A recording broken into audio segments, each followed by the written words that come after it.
In 2010, a 17-year-old boy was devastated when his father suddenly passed away. The loss shattered the family.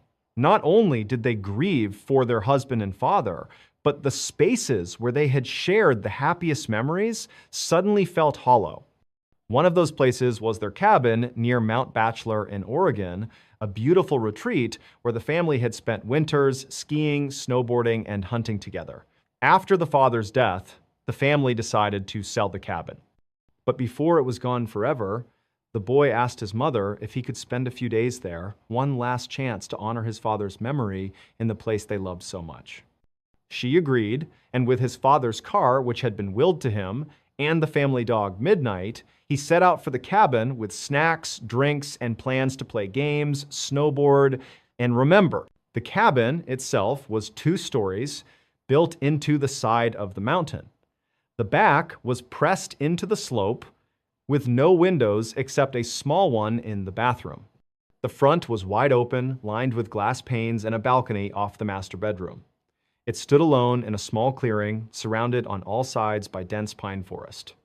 Among the trees in front of the house was one that stood out, a tall pine with a thick horizontal branch about 20 feet up, perfectly shaped like a seat facing the cabin. The boy called it the sitting tree. For the first 2 days, the stay was everything he had hoped for. He played video games, ate snacks, took Midnight out to roam, and even went snowboarding. It felt almost like he was bonding with his father again. But on the 3rd morning, after a heavy snowstorm, he stepped outside with Midnight and noticed something that unsettled him. Fresh footprints in the snow prints that weren't his led from the woods to the clearing and then circled around the back of the cabin, disappearing up the slope. He told himself it must have been a hiker or a neighbor, though both were unlikely. Still, he forced himself to shake it off. That night, he locked every door and window, drew the blackout curtains, and went upstairs to bed with Midnight. Hours later, the dog suddenly perked up, staring at the stairs. Then, without warning, she bolted down to the front door, pacing and whining to be let out. Uneasy, the boy finally gave in, opened the door, and followed Midnight into the snow. Instead of using the bathroom, she froze, staring toward the tree line, body tense, her gaze locked on to the sitting tree. The boy's nerves flared. He grabbed the dog, dragged her back inside, locked the door, shut the blinds, and went upstairs. Midnight refused to get into bed, choosing instead to stand near the stairs, ears pricked, body on edge. Minutes passed in silence. Then came the sound. 6 distinct, deliberate footsteps directly above him, on the roof. They sounded heavy, not like an animal's paws, but like hooves, clopping slowly from one side of the cabin to the other. His blood ran cold. There was no way a deer or moose could climb onto the roof. Midnight stared at the ceiling, then whipped her head toward the balcony door, growling low in her throat. Terrified but desperate to know, the boy mustered the courage to slide open the blackout curtain. The balcony was buried in snow, the night thick and silent. He opened the door, flashlight in hand, and swept the beam across the roof. Nothing. Then he scanned the clearing, the trees, the sitting tree. And there, perched 20 feet up on that thick branch, crouched a figure. A tall man, impossibly balanced, clutching the branch above him, mouth open wide, eyes locked, unblinking on the boy. The flashlight slipped from his hand, heart pounding. He fumbled to pick it up, swung the beam back toward the tree, but the branch was empty. No man, no sound, just the black wall of forest. He yanked Midnight inside, slammed the door, locked it, and pulled the curtains shut. Upstairs, they huddled together in bed. Midnight no longer wanted to go outside. Then came the tapping. Soft at first, like a single finger rapping against glass. At the front door. Then silence. Then tapping again, this time on the walls, moving slowly around the cabin. He held his breath, listening as it shifted to the tiny bathroom window just feet from where he lay. Then it circled the house, tapping each side in turn. He could picture it walking in slow circles around his home, testing every wall, every window, as if it was deciding where to come in. Hours dragged by. Then came the heaviest blow, footsteps on the balcony. And then the tapping again right on the sliding glass doors to his bedroom. The sound was inches away, separated only by thin curtains and glass. He couldn't move. He couldn't even breathe. The tapping continued, steady, patient. Then it stopped and began again on the roof, directly above him. He lay frozen in terror as the sound went on and on, until finally the first light of dawn broke through. When the sun rose, he pulled the curtains back. The balcony was empty, but footprints stamped the snow footprints that paced back and forth all night long. He looked up at the roof and saw more tracks. They circled the cabin like a predator stalking prey, then trailed off toward the sitting tree before vanishing into the woods. Shaken and exhausted, he packed his things, loaded Midnight into the car, and left. The cabin was sold shortly after. He never returned. It was around 8:30 p.m. on December 29th, 1972, when passengers at JFK International Airport in Queens, New York, heard over the intercom that Eastern Airlines Flight 401 to Miami was now boarding. About 30 minutes later, all 176 people, including 13 crew members, were seated on board. This wasn't just any airplane. Flight 401 was one of Eastern's brand new Lockheed L-1011 TriStars, a massive, state-of-the-art jet capable of holding up to 400 passengers. It had two levels, the main cabin above and a lower deck with a galley kitchen and a lounge just for the crew. That night, Captain Robert Bob Loft was in command. He was 55, strikingly handsome, a perfectionist, with more than 30 zero-hours of flight time. Sitting to his right was First Officer Bert Stockstill, 10 years younger. Behind them was the flight engineer, Don Repo, a strong man with a gentle, approachable demeanor. And in the fourth cockpit seat was Angelo Donadeo, another Eastern Airlines employee hitching a ride to Miami. At 9:20 p.m., Flight 401 thundered down the runway and climbed into the night sky. For the next 2 hours, everything was routine. One passenger, Jerry Eskow, was so impressed that he even wrote a letter mid-flight praising Eastern for how smooth the trip was, intending to mail it when they landed. But at 11:32 p.m., everything changed. As Captain Loft began his approach into Miami, he lowered the landing gear. On the L-1011, there are 3 sets of wheels, one under each wing and one under the nose. Each set has a corresponding green indicator light in the cockpit that comes on when the gear locks into place. This time, only 2 lights came on. The nose gear light stayed dark. Loft and his crew assumed the landing gear was fine, the plane was brand new, the problem had to be the bulb. But to be safe, Loft retracted the gear and lowered it again. Still, the nose gear light did not illuminate. Frustrated, he radioed Miami Air Traffic Control, explaining the situation. They instructed him to circle out over the Everglades until the issue was resolved. Loft engaged the autopilot to hold 0 feet and 200 miles per hour, while he and Stockstill fiddled with the tiny bulb. They pressed it, twisted it, even pulled it out and blew on it. Nothing. When they jammed it back in, sideways, and couldn't remove it, Loft turned to Repo and told him to climb down into the hellhole, a small compartment beneath the cockpit with a window where you could visually confirm if the nose gear was down. Repo got out of his seat and climbed below. What no one noticed was that when Loft turned in his chair to speak to Repo, he likely nudged the control column just enough to disengage the autopilot. The massive jet began a slow, steady descent, but it was pitch black outside, no moon, no lights, just an endless void. The descent was so gradual, it didn't feel like falling. And everyone in the cockpit was so focused on that single light bulb that when the altitude warning sounded quietly, just once, it went unnoticed. At 11:42 p.m., Flight 401 slammed into the Everglades at more than 200 miles per hour. 5 miles away, a man named Robert Marquis, out hunting frogs with a friend on an airboat, saw the massive orange flash. He fired up his boat and sped toward it. The impact was catastrophic, but oddly survivable for some. Because the descent was shallow and the Everglades were soft, muddy terrain, the crash wasn't as instantly fatal as it might have been. Of the 176 on board, 77 survived: Captain Loft, First Officer Stockstill and Flight Engineer Repo did not. Marquis and his friend were the first on scene, pulling survivors from the wreckage until Coast Guard helicopters arrived. By morning, the cries for help had gone silent. The investigation would reveal the nose gear had been fine all along. The light bulb had simply burned out. The official cause was human error. But that was not the end of Flight 401's story. In the months and years that followed, something strange began happening inside Eastern Airlines. Employees started reporting eerie encounters, ghostly apparitions of Captain Loft, of Don Repo. Silent, watchful, appearing on flights that had salvaged parts taken from the wreckage of 401. Eastern Airlines pressured employees to stay quiet. Reports were buried. Logbooks went missing.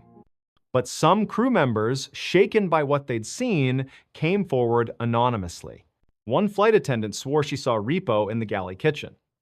Another time, during boarding, an extra captain appeared in first class. He sat silently, staring straight ahead. When approached, he gave no response. Then, in front of multiple witnesses, including crew and passengers, he vanished into thin air. That captain was identified as Bob Loft. There were dozens of such sightings, sometimes terrifying, sometimes helpful. On one flight, Repo's apparition reportedly warned a captain about a malfunction in an engine. When checked, the malfunction was real.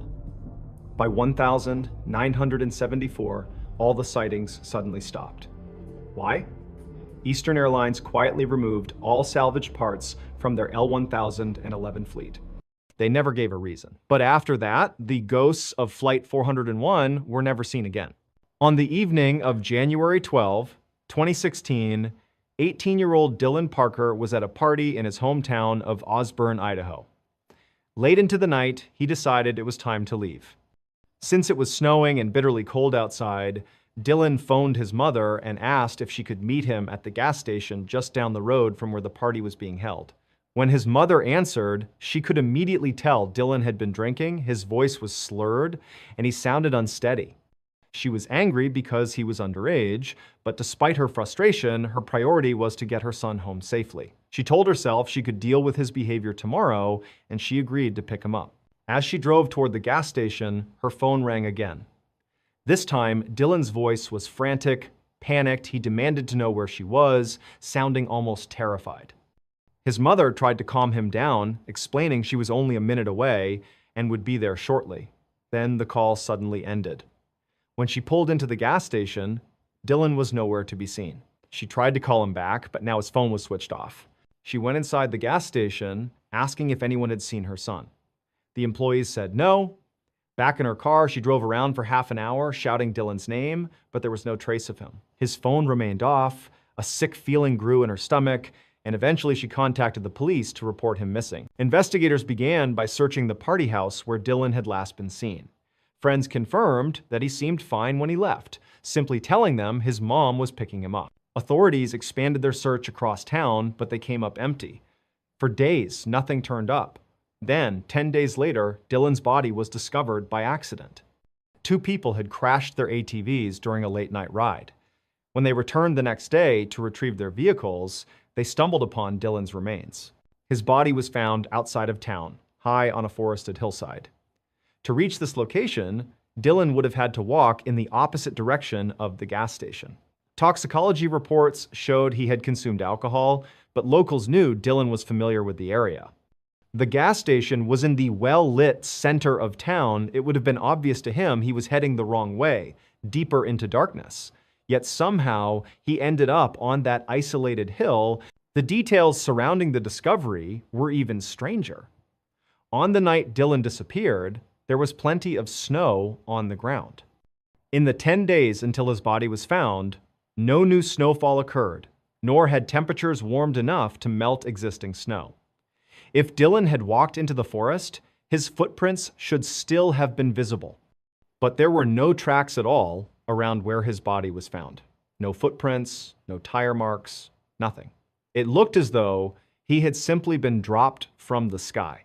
Another unsettling detail: Dylan's pants and boots were missing. Given the rough, snowy terrain he would have had to cross, Investigators expected his socks to be filthy, torn, maybe even soaked in blood from cuts.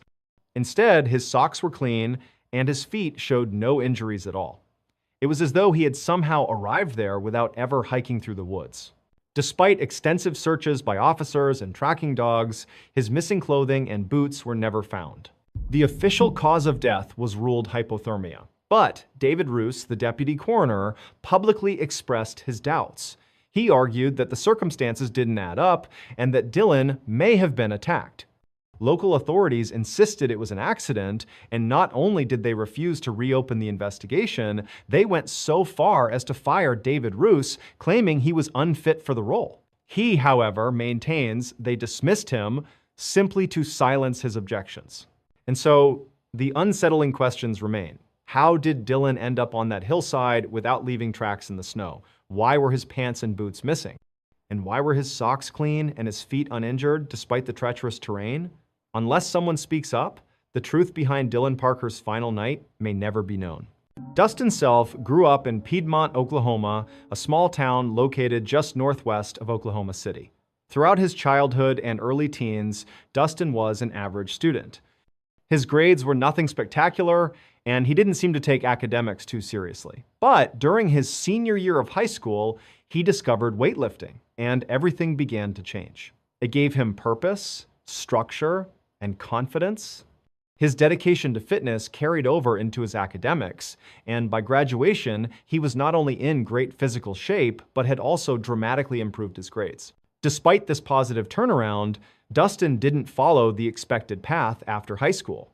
He didn't enroll in college, get a steady job, or spend more time with friends and family. Instead, he became fascinated with the idea of living alone in the wilderness. His parents believed this was inspired by the movie Into the Wild, the true story of Christopher McCandless, who abandoned a promising future to survive in the wilds of Alaska. Tragically, McCandless died there, reportedly from starvation or possibly from eating a toxic plant. A year after Dustin graduated, at 19 years old, he finally decided to pursue his own version of that dream. It was March 2013. And he told his family he planned to embark on a cross-country road trip. Along the way, he would stop in different places and live off the land. His family worried, but knew he was determined and couldn't be talked out of it. They gave him their blessing, warning him only to be careful. At the beginning of March, Dustin hit the road. For nearly 2 weeks, no one heard from him. Then, on March 15, he called his parents. He told them he was in a tiny town called Fields, Oregon, standing at a gas station. He reassured them he was fine, everything was going smoothly, and they didn't need to worry. But the next day, Dustin called his ex-girlfriend instead, and this time, he was in clear distress. Over the phone, he told her he was lost on a mountain. She was at the airport at the time, about to board a plane, and the background noise made it hard to hear. She stepped into a bathroom to listen more carefully, but his words still didn't make sense. He rambled about being lost, about people chasing him, and sounded completely disoriented. Before she could ask for clarification, Dustin abruptly hung up. Alarmed, she tried calling back, but his phone went straight to voicemail. Worried, she reached out to Dustin's father, relaying the strange call and emphasizing how frightened he had sounded. His father immediately began trying to reach his son, but every call went unanswered. By the next day, still unable to get through, he contacted police. The problem was, no one knew where to begin searching. Dustin hadn't said which mountain he was on. The only concrete information was his last known stop, the gas station in Fields, Oregon. Investigators went there hoping to learn more, but the staff didn't recall seeing him, and nobody in town knew anything. With no leads, they were forced to wait, hoping new information would surface. A month passed before the next clue appeared. A ranch worker in a remote area not far from Fields stumbled upon Dustin's abandoned truck teetering on the edge of a canyon road. Inside were Dustin's GPS device, food, and energy drinks. Missing, however, were his backpack, sleeping bag, and tent. Despite extensive searches around the vehicle, nothing else was found, and the search was eventually called off. The area where his truck was discovered was rugged but relatively open. The terrain was rocky and hilly but not heavily forested, Anyone standing on one of the ridges could easily spot a nearby road. Searchers couldn't understand how Dustin could have gotten lost there. From almost any vantage point, the way to safety should have been obvious. 6 months later, a hunter was moving quietly through a sparse grove of aspen trees near where Dustin's truck had been found. He thought he saw a deer and crept closer. But when he stepped into a small clearing, what he discovered instead stopped him cold. Beneath a bush was the body of a man, naked, positioned on hands and knees, with his head seemingly forced into the ground. The hunter immediately alerted police. When investigators arrived, they searched the area thoroughly. Nearby, they found a jacket containing a wallet and car keys. The identification inside confirmed the body belonged to Dustin Self. He was located 9 miles uphill from where his truck had been abandoned. Strangely, there was no trace of a campsite. His missing backpack, tent, and sleeping bag were never recovered. Authorities concluded Dustin never set up camp at all. His family was heartbroken and bewildered. His father, in particular, couldn't understand why Dustin hadn't simply sought shelter in his truck. He was in excellent physical condition. 9 miles would have been tough, but doable. And from the mountaintops, he could have easily seen the roads. Yet, for reasons no one can explain, he left his vehicle and traveled into unforgiving terrain. Investigators ruled out foul play and said there was no evidence Dustin intended to harm himself. The official cause of death was believed to be hypothermia, but due to the decomposition of the body, it couldn't be confirmed. The disturbing circumstances, the nudity, the missing gear, the inexplicable decision-making remain unexplained. Like so many other missing 411 cases, Dustin's story leaves behind more questions than answers. Why abandon his truck with supplies inside? Why walk 9 miles into the hills, discarding clothes and equipment along the way? And why did he die in such a strange, almost staged position, head driven into the ground? To this day, no one knows. In 2010, Jan Maccabee was living in Lima, Ohio, with her husband, Bruce. Lima sat about 80 miles southwest of Lake Erie. Jan had built a thriving career as a booking agent for musicians, entertainers, and bands, but her true passion had always been deer hunting. When hunting season opened that September, she was eager to get out into the woods. On the morning of September 29, the weather was gray, damp, and chilly. But by the afternoon, when Jan was preparing to head out, the sun had broken through and the temperatures warmed. She told Bruce around 5 p.m. that she was leaving, and by 5:30, she had reached her tree stand. This wasn't some deep wilderness, just a patch of forest she knew well. There were houses nearby, farmland, and even a high school a mile north where her nephew attended, but from her tree stand, all she could see were trees.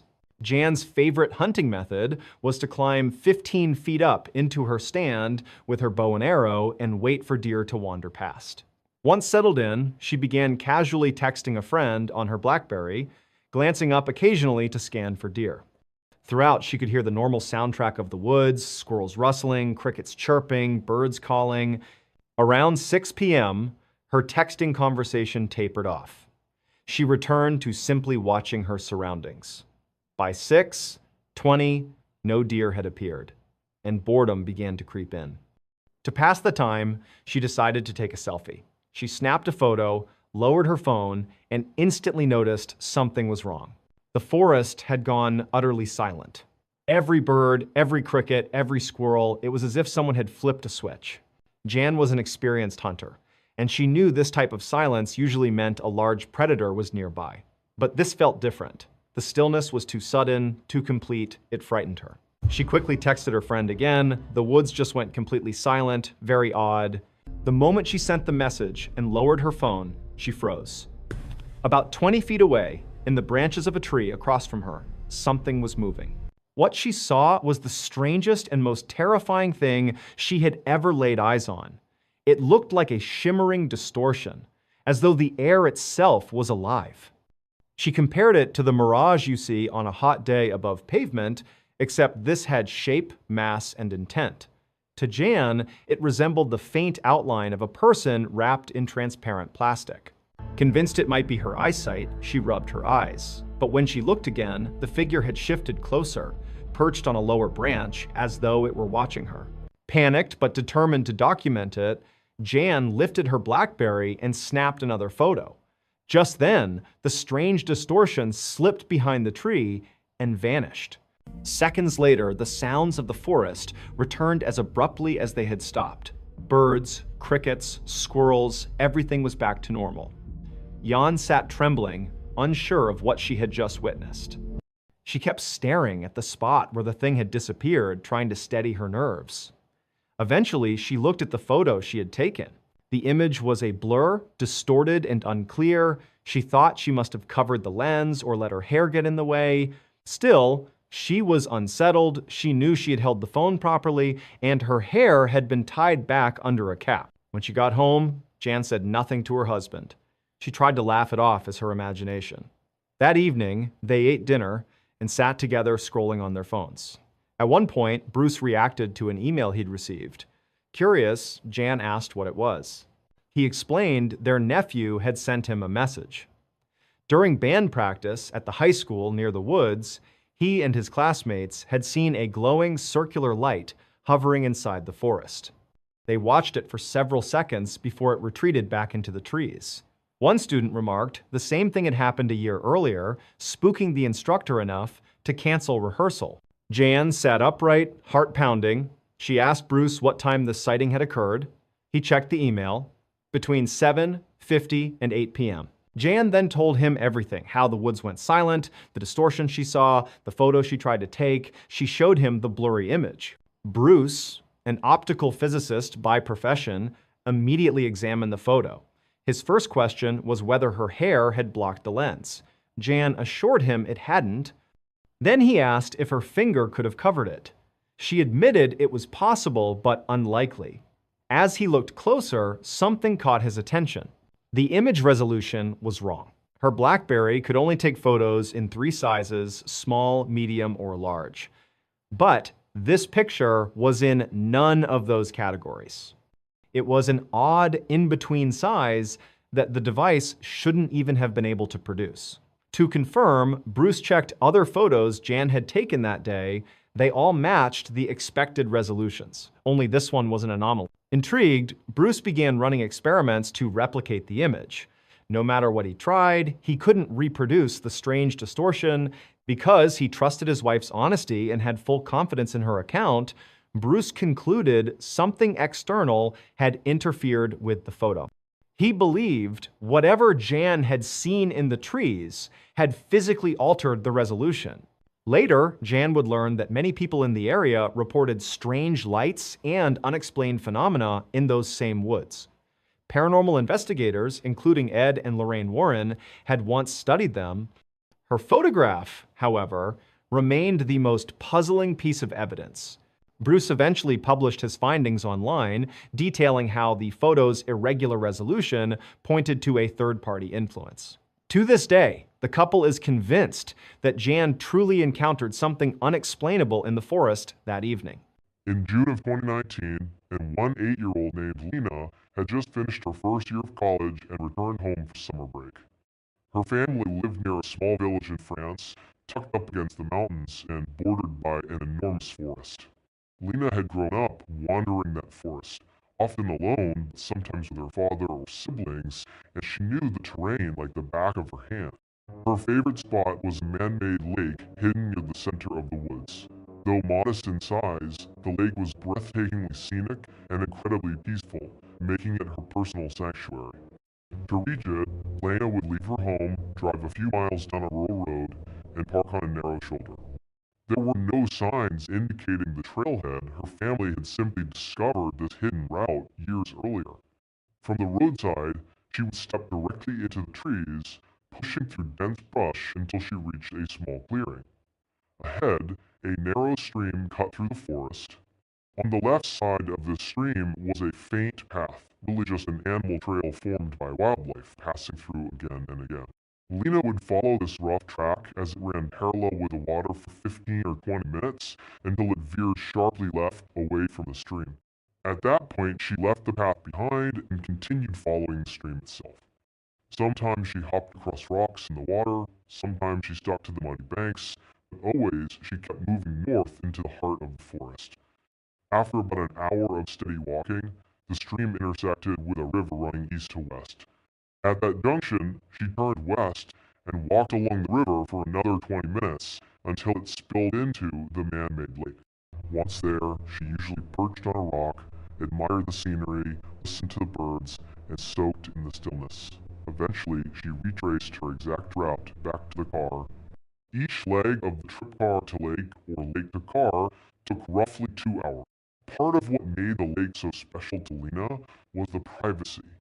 Up until the summer of 2019, the only people she had ever encountered out there were her own family members. To her, it felt like a secret world that belonged to them alone.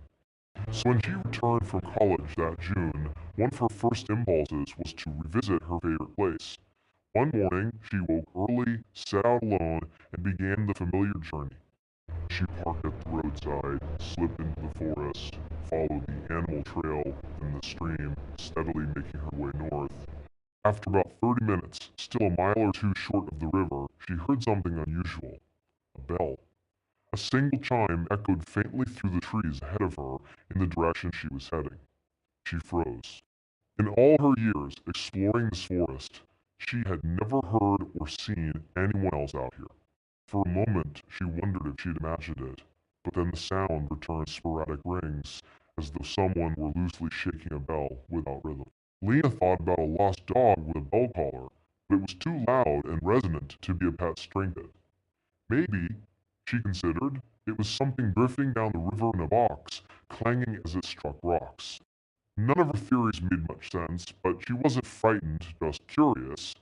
Since the ringing seemed to come from the very direction she was traveling anyway, she decided to keep going.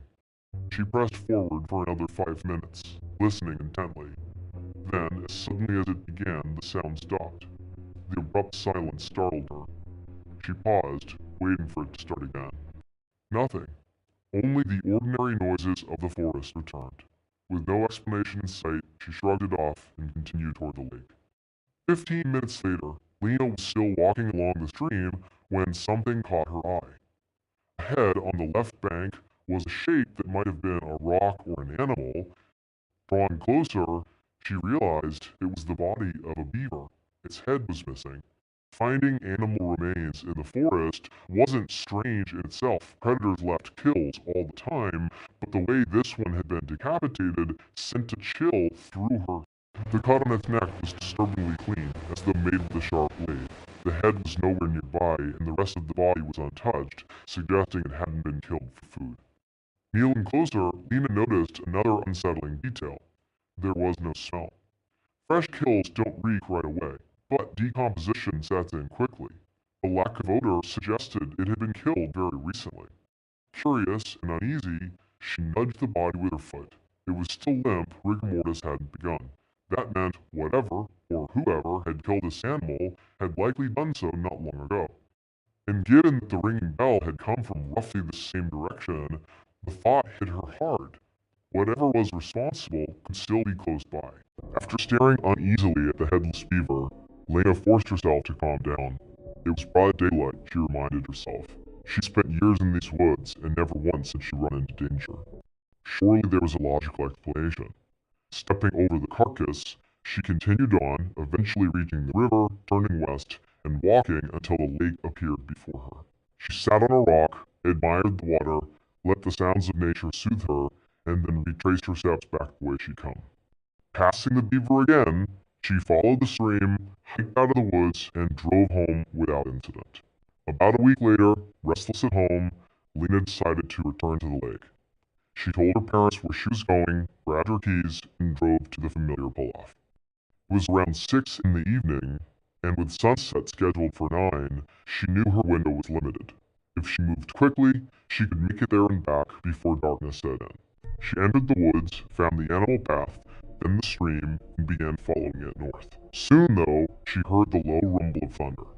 Looking up, she saw the sky already darkening. Though sunset was still hours away, a storm was approaching fast. But Lena was determined. Instead of turning back, she broke into a jog, hoping to reach the lake before the rain became too heavy. It started with a sprinkle, but by the time she passed the beaver's corpse, Still lying in the same place as before, the sky opened up. Sheets of rain poured down. 15 minutes later, when she reached the river, the downpour was in full force.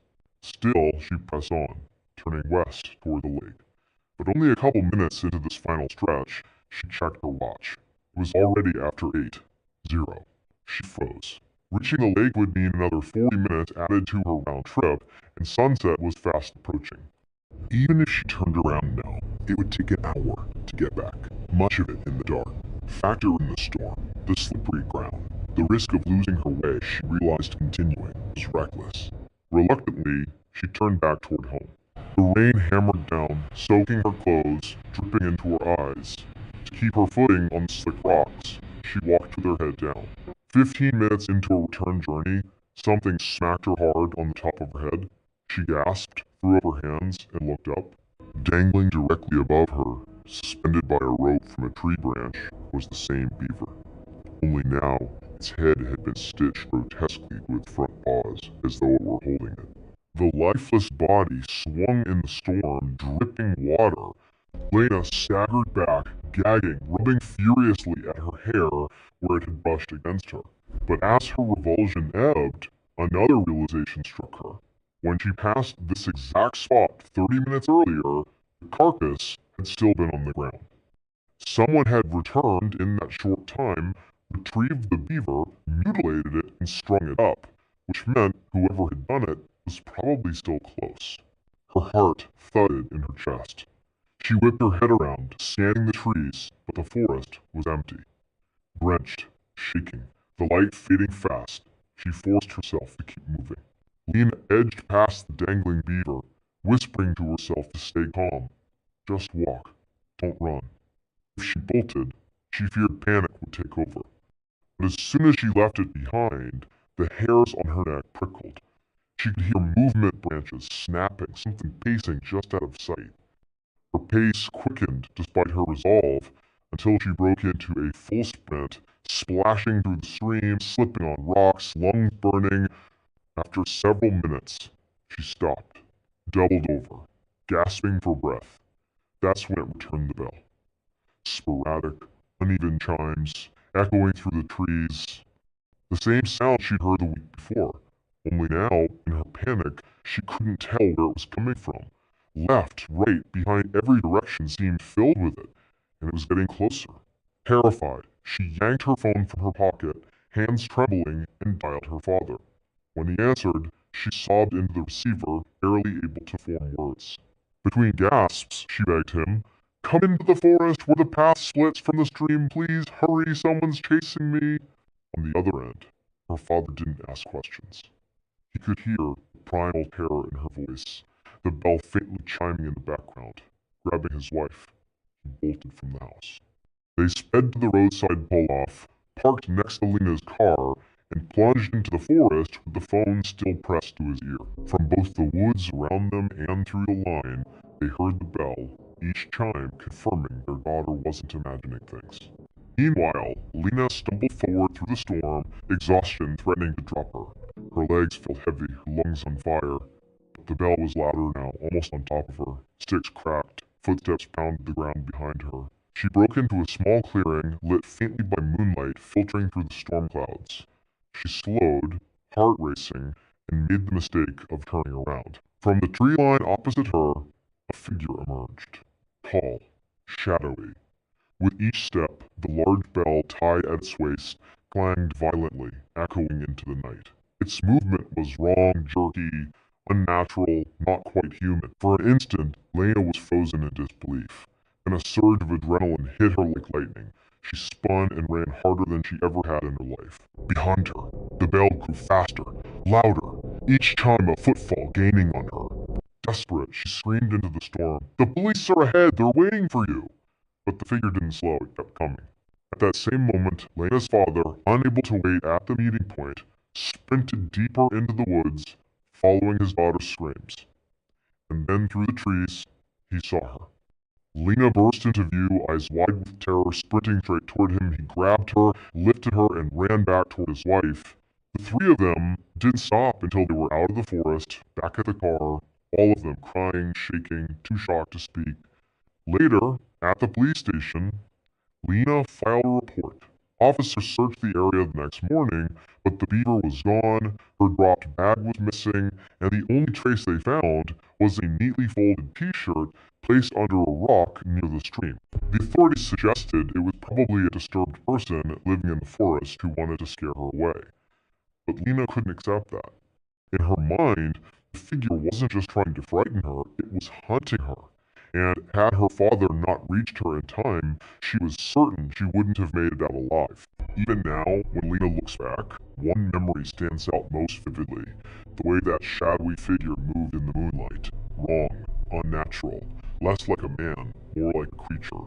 And though no one has reported sighting since, Lena and her family never set foot in those woods again. On April 15, 2018, a 56-year-old woman named Hana Mori was dusting a piano inside her family's small but spotless home in the English village of Helmsley. This was part of her regular routine. After wiping down the outside of the piano, Hana carefully lifted the lid and began cleaning each key one by one. But while she did this, she was very cautious not to accidentally press any of the keys and produce a sound. That was the last thing she wanted. Every time Hana had to clean the piano, she dreaded it, because she was terrified of making noise. Once Hana had finished dusting both the outside and inside, she lowered the lid and moved over to a bookshelf near the window, where she began wiping down the spines of the books. As she dusted, the sound of birds outside drifted in through the open window, along with cars passing and neighbors chatting. Hana paused, gazing out at the charming town, the rows of stone cottages, and listening to the life outside. A wave of sadness washed over her. She was reminded of all the things she was missing out on. Once, Hana had been a world-class pianist. She had studied at the Royal College of Music, one of London's most prestigious institutions. She had played sold-out symphony halls, sometimes with members of the royal family in the audience. She had been a big deal. But now, Hana didn't play the piano at all because of her younger sister Keiko. The moment Hana thought of Keiko, anger rose up inside her. Her eyes drifted toward Keiko's bedroom door, which was always closed. For just a second, Hana wished her younger sister had never come home. Because ever since Keiko's return, it was as if the entire family had decided nothing else mattered. Keiko was the only thing that counted. The Mori family consisted of Hana, her 49-year-old sister Keiko, their 51-year-old brother Daisuke, and their 80-year-old mother. Their father had passed away years earlier. Hana and Daisuke were both accomplished in their own ways. Hana, the brilliant pianist, and Daisuke, a gifted writer. But Keiko was on a completely different level. She spoke fluent English, Latin, Greek, and Japanese, and she had even invented her own dialect of Japanese, complete with grammar rules. She was also a phenomenal artist. Her paintings were in such high demand, but Keiko almost never sold them, which only increased the mystique and value around her work. As a child, Keiko had received scholarships to elite private schools. After high school, she earned a full scholarship to the University of Cambridge, one of the top universities in the world. Everyone assumed she was destined to become a world-famous artist. But Keiko had a darker side. She was prone to sudden fits of anger that no one could explain. These violent flashes of temper didn't fit the rest of her personality. Most people excused them as quirks of her brilliance, thinking her extraordinary mind simply couldn't contain itself at times. But when she graduated from Cambridge and came back home, something inside her snapped and stayed broken. A few days after returning, Keiko had one of her explosive outbursts, except this time the rage didn't fade. She remained angry for days, then weeks. Her family tried to understand what had upset her, but she wouldn't say. Eventually, Keiko locked herself in her bedroom and refused to come out. For weeks, she isolated herself. And when she finally did emerge, she was completely different. She barely spoke to anyone, including her family. She only left her room when absolutely necessary. Soon, this wasn't just a phase. It became her life. Keiko became a recluse, shutting herself inside that darkened bedroom for decades. The family's neighbors didn't even know she existed. Back at the bookshelf, Hana finished dusting the books and set her cloth aside. Then, she tiptoed to Keiko's door and gave the gentlest knock. Keiko despised loud noises. That's why Hana wasn't allowed to play piano anymore. It was too loud. After knocking, Hana silently counted to 30, as Keiko required. Finally, from the other side, Keiko's voice granted permission. You may come in. Hana slowly opened the door to reveal a cramped, pitch-dark room. Heavy curtains blocked out all light. Keiko sat silently on her bed. Hana kept her eyes lowered, careful not to make direct eye contact. She quietly gathered the dirty dishes from Keiko's table, then turned to leave. Out of curiosity, she tried to steal a glance at what Keiko was working on. Keiko had claimed she was creating a masterwork. She insisted she needed total darkness, complete silence, and full concentration. The family's role was to support her. When asked what this masterwork was, Keiko only said it would be something extraordinary, something that combined her body, her mind, and even her family. But she never explained further. Hana couldn't see anything in the dim room, so she quickly turned away, carried the dishes to the kitchen sink, and scrubbed them spotless. Keiko demanded the house remain immaculate. No dust, no dirty dishes, nothing out of place. It was one of her rules for the masterwork. As Hana finished, her brother Daisuke entered the kitchen. He told her it was time to go to the market for supplies, things Keiko said she needed for her work. Hana felt irritation boil up again. Everything revolved around Keiko. But she bit back her resentment and went with him. Daisuke had long since abandoned his own writing career to dedicate himself to supporting Keiko. Unlike Hana, who resented their sister, Daisuke seemed proud to be part of what he believed would become the greatest artistic creation in history. He didn't even know what this masterwork was, but Keiko sometimes gave him specific instructions. That day, she had requested surgical spirits, medical alcohol, and a book on palm reading, so Hana and Daisuke concealed their faces as they always did in public, hurried to the shops, and bought them. At home, they knocked, waited, and their elderly mother opened the door, unlocking 4 heavy deadbolts. Keiko insisted no family member carry keys, terrified someone could lose one and an outsider might intrude on her work. Hana set the bag outside Keiko's door. A thin arm slipped out, grabbed the bag, and vanished. 3 days later, on April 18, Hana overheard Daisuke talking quietly to Keiko through her closed door. This was normal. He often spent hours sitting outside, conversing with her like this. But that day, his words sounded strange. How can you? How only your soul? How? Hana set her book aside and crept closer. When Daisuke noticed her, both he and Keiko went silent. He shook his head, got up, and walked away. Curious, Hana pressed her ear against the door, but all she heard was the faint sound of Keiko shuffling deeper into the room, then silence. It reminded Hana of how far she and her sister had drifted, and once they had been inseparable. But 5 years earlier, in 2013, everything had fallen apart. That day, Keiko emerged from her room, and Hana offered to read her palm, something they'd done before, for fun. Keiko had a rare line across her palm called a simian crease, which palmists say can signal either brilliance or aggression. Joking, Hana suggested maybe that explained Keiko's temper at the supermarket that had recently gotten their family banned. Keiko snapped. Screaming, she called Hana stupid, insisting her line meant she was a visionary. Then she attacked Hana, beating her until Daisuke pulled her off. Concerned, their mother sent Keiko to a doctor. The doctor found no physical issue, but warned she was having a psychological breakdown and needed psychiatric care. Keiko refused treatment, blaming Hana.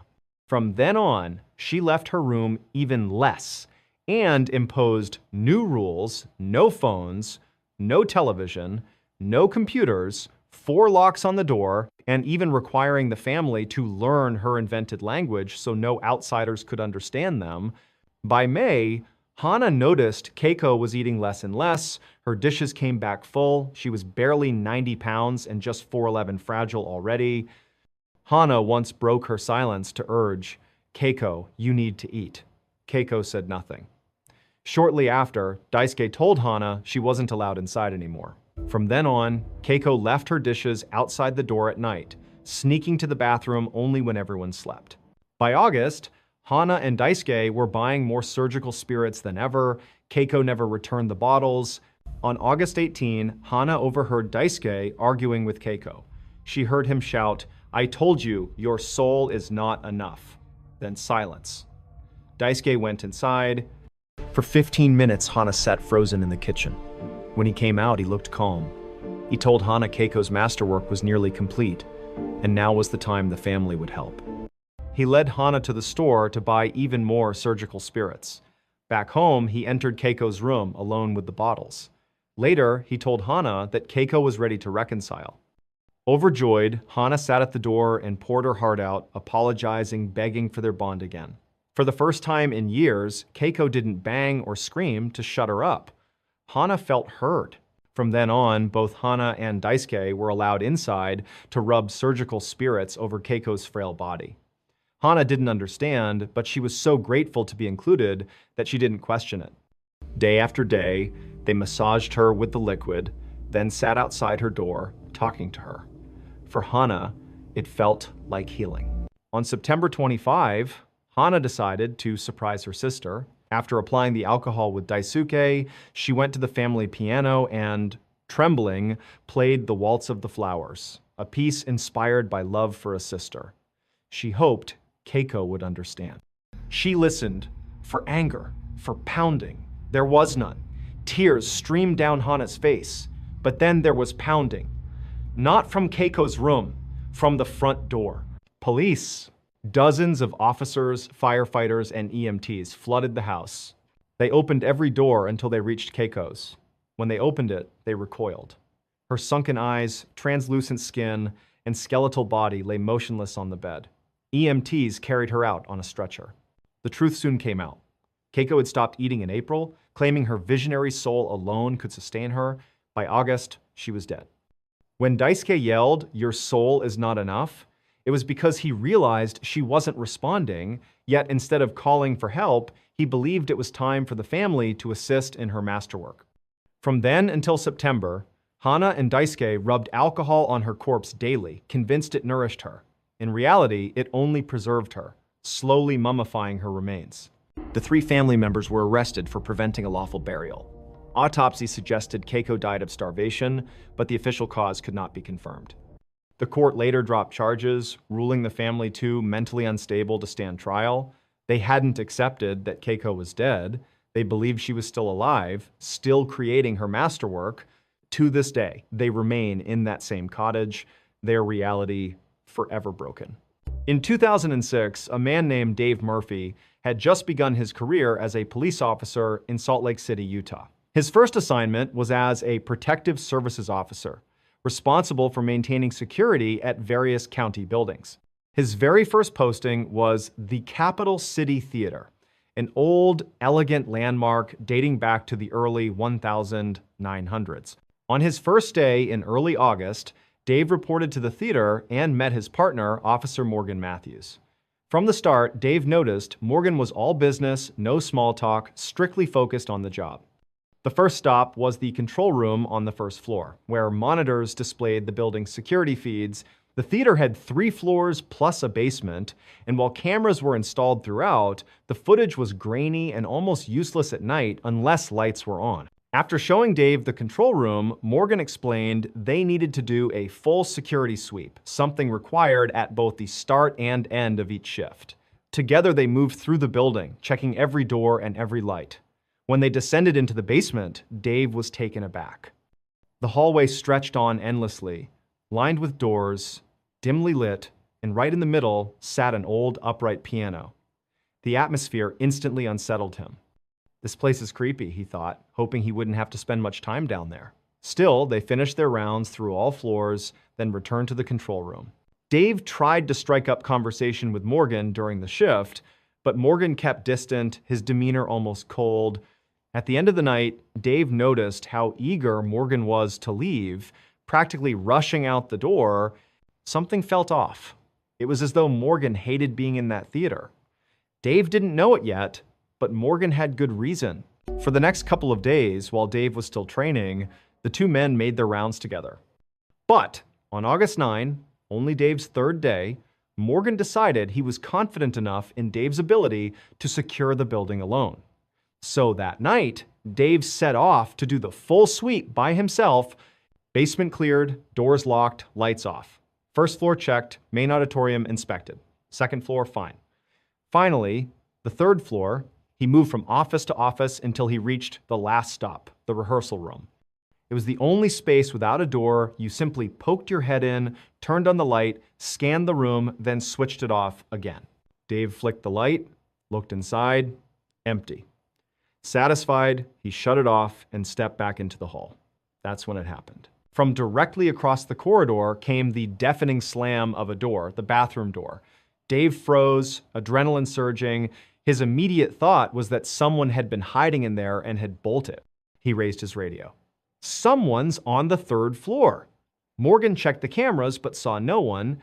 Gun drawn, Dave held his aim on the hallway, waiting for backup. Then he realized something chilling. The person might not have left at all. They could still be inside the bathroom. And a second thought struck him. Those doors weren't capable of slamming shut. They were fitted with hydraulic closers that prevented them from doing so. When Morgan arrived, both officers leveled their weapons at the bathroom door and burst inside. Every stall, every corner clear, no one was there, and there was no possible exit. Still on edge, they decided the intruder must have slipped away and started a full search of the building. On the second floor, they discovered every light blazing and every door wide open, despite the fact Dave had turned them all off and locked them earlier. Yet once again, room by room, they found nothing. Eventually, they gave up, chalking it up to nerves. But both men left uneasy. 2 nights later, August 11, Morgan was on duty alone. Sitting in the control room, he heard whispers just behind him. Startled, he drew his pistol and stepped into the hallway. The whispers retreated ahead of him, drifting toward the stairwell. At the top of the stairs, he paused, listening. From the basement below came the sound of coughing.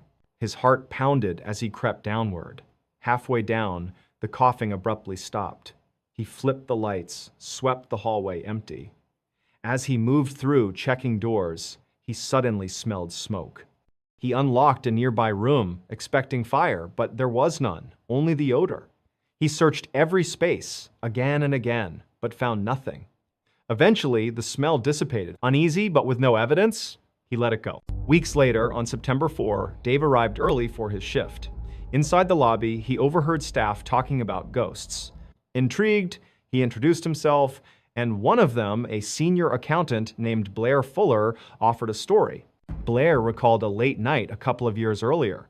Alone in his office on the 3rd floor, he heard the elevator machinery start up. He remembered thinking this was odd, since he was the only one there. He looked out his office window, watching as the elevator rose. Basement, 1st, 2nd, 3rd. The doors opened, empty. Moments later, the alarm sounded as if something blocked the doors, but nothing was in the way. Curious, Blair stepped into the elevator. The air was suddenly frigid. He turned to look back toward his office just as the doors closed on their own. Without him pressing anything, the basement button lit up. When the doors opened at the basement, the hall stretched away into darkness, the lone piano faintly visible. Mustering courage, Blair called out, but silence answered. He quickly retreated to his office. Minutes later, loud bangs echoed outside. He opened his door and saw a massive filing cabinet in the foyer, its drawers slamming shut one by one as though invisible hands were closing them. Terrified, Blair left and never worked another night shift. When Dave told Morgan this story, Morgan finally opened up. He admitted he'd always felt watched inside the theater, long before Dave arrived. He confessed about hearing voices, coughing, and smelling phantom smoke. Both men agreed the place was unnatural. To test their suspicions, Dave invited his best friend Greg for a tour. While walking through the basement, they spotted a door ajar. Weapons drawn, Dave and Morgan advanced, Greg trailing nervously behind. Before they reached it, the door slammed shut in their faces. Then the handle began rattling violently. Steeling themselves, they forced the door open, swept inside empty. That's when Greg gasped, pointing into a corner. "There's someone sitting there!" he cried.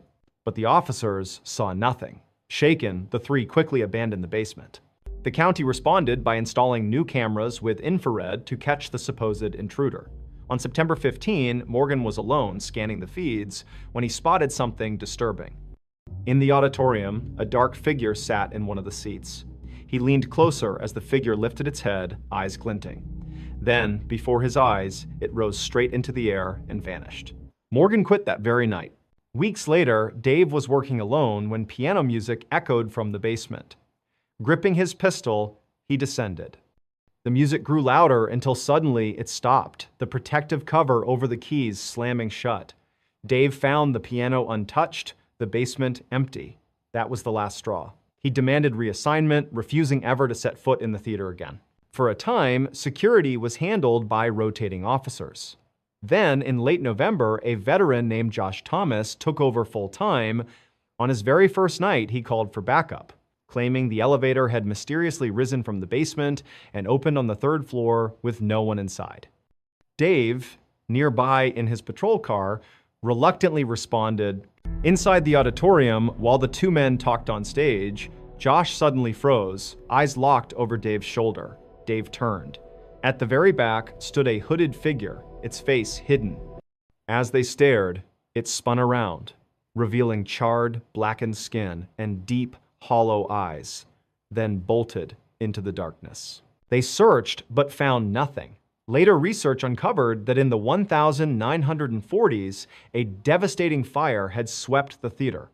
A man trapped in the basement had perished. Dave, Morgan, and Josh all came to believe the entity they encountered was that man's restless spirit. In the summer of 1906, Dr. William Clark, a successful oncologist from New York City, and his wife Harriet were driving through Litchfield County in northwestern Connecticut. Their lives in the city were busy and glamorous. Between William's thriving career and their constant social obligations, they rarely had peace. So, they had decided to look for a second home in the countryside, a retreat away from the chaos. As they drove along winding country roads, they crossed a red wooden bridge, and when they came out on the other side, their view opened up to rolling hills and dense green forest. What caught their attention was a particular hillside in the distance that looked unusually dark, shaded by two mountains on either side, almost like a hidden valley. The place was beautiful but oddly mysterious. Locals called it Dark Entry Forest. Intrigued, the couple noticed a narrow access road leading toward it. They decided to follow. The deeper they drove, the more overgrown the path became, until eventually they had to park the car and continue on foot. Walking into the thick canopy, it was as if they'd stepped into another world. The light dimmed, the air cooled, and an almost magical silence wrapped around them. Inside, the forest was stunning. Wild apple orchards, heavy with fruit, deer grazing without fear, meadows bursting with flowers, and streams sparkling where sunlight broke through. The ground shimmered with flecks of mica, a mineral that glinted like tiny shards of glass. To the Clarks, it felt like something out of a fairy tale. Within an hour, they were convinced this was where they would build their summer retreat. They purchased 10 acres of dark entry forest, intending only to build a modest cabin. But when Dr. Clark approached local builders, none of them would take the job. They never gave a clear reason, only excuses, always refusing to set foot in that forest. Unbothered, Dr. Clark decided to do it himself.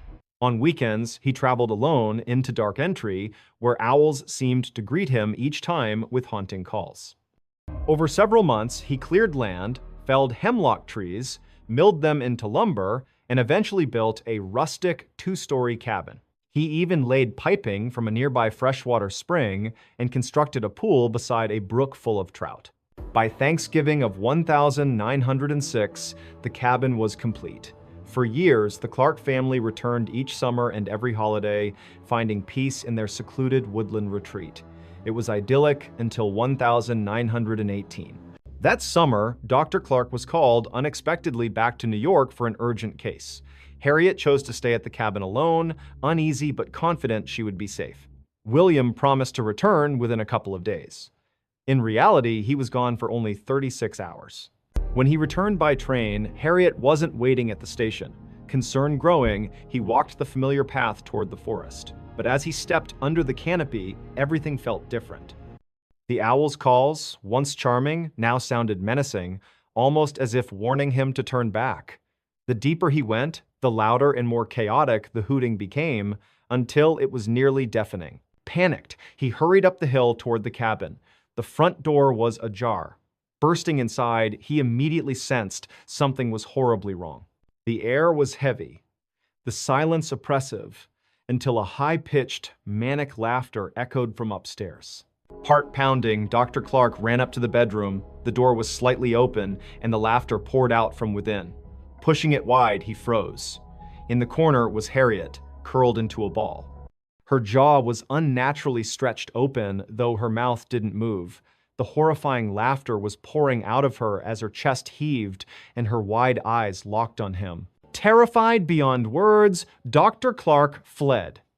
Harriet was later removed from the cabin, muttering only about the strange creatures she had seen outside, creatures she insisted that kept returning. It was the same claim that many of Dudleytown's former residents had made before the village collapsed into ruin. Because here's what the Clarks never knew. Dark Entry Forest had once been home to a small settlement called Dudleytown, founded in the 1740s. At first, it thrived. But by the late 1700s, tragedy struck family after family. Disease, sudden deaths, bizarre accidents, madness, and strange sightings of shadowy figures in the trees plagued the town. By 1900, every resident was gone, dead, vanished, or driven insane. The last survivor, John Brophy, watched his home burn to the ground before disappearing forever into the woods. From that day forward, Dudleytown was abandoned, its foundations left to crumble beneath the forest. Locals whispered it was cursed. What exactly happened to Harriet after that night is unclear. Some accounts say she spent the rest of her life in an asylum. Others claim she eventually returned to New York, where she ended her own life. What is certain is that she never recovered. In the years that followed, Dark Entry Forest gained a terrifying reputation. Visitors reported icy blasts of air, phantom hands striking them, and overwhelming feelings of dread. Paranormal investigators Ed and Lorraine Warren even declared it a site of demonic presence. Today, entry to the forest is forbidden, strictly off-limits, but stories still circulate. Tales of shadows that move on their own, owls that seem to mock intruders, and laughter, unnatural, high-pitched laughter echoing among the ruins of Dudleytown. On the evening of the 13th of January, 2002, 42-year-old Ronald Huff came back to his Newark, Delaware studio apartment after visiting his grandmother. As soon as he walked inside, he felt terrible. The place was sweltering, but Ronald preferred it that way. He always kept the heat blasting.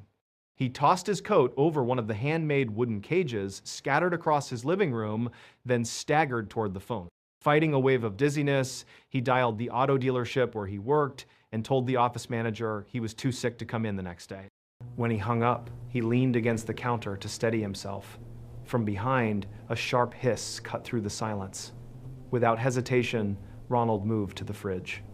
Out of habit, he grabbed the handle with his right hand, instantly wincing in pain. That hand was bandaged from an earlier injury. Gritting his teeth, he switched to his left hand and tugged the door open. After shutting it again, he went over to the counter, reached into a jar, and pulled out a squirming handful of 2-inch live cockroaches. He dropped them on the floor, watching them scatter in every direction. It was just part of his nightly routine. Feeling weak, Ronald decided he should lie down.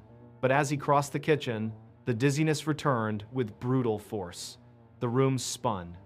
He tried to push through it, aiming for his bedroom, but his legs buckled. Stumbling sideways, he crashed against his apartment door, braced himself for a moment, then slowly slid down with his back against the wood, legs stretched in front of him. His eyelids sank shut, and the last thing he heard before slipping into unconsciousness was the sound of roaches skittering and the crunch of bones being chewed. 3 days later, one of Ronald's neighbors heard police radios crackling outside in the hall. Curious, he opened his door and saw 2 officers with the building superintendent standing outside Ronald's apartment.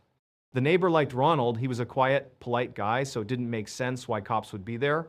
Then again, he realized he hadn't seen Ronald for several days. The officers knocked repeatedly. No response. After a few minutes, They had the superintendent use his master key. But even then, when they tried to push the door open, it barely budged. Something heavy was blocking it. Both men leaned their weight against the door until it finally cracked open just enough to peek inside. What they saw made both officers recoil, hands instinctively moving to their guns. One frantically radioed for backup.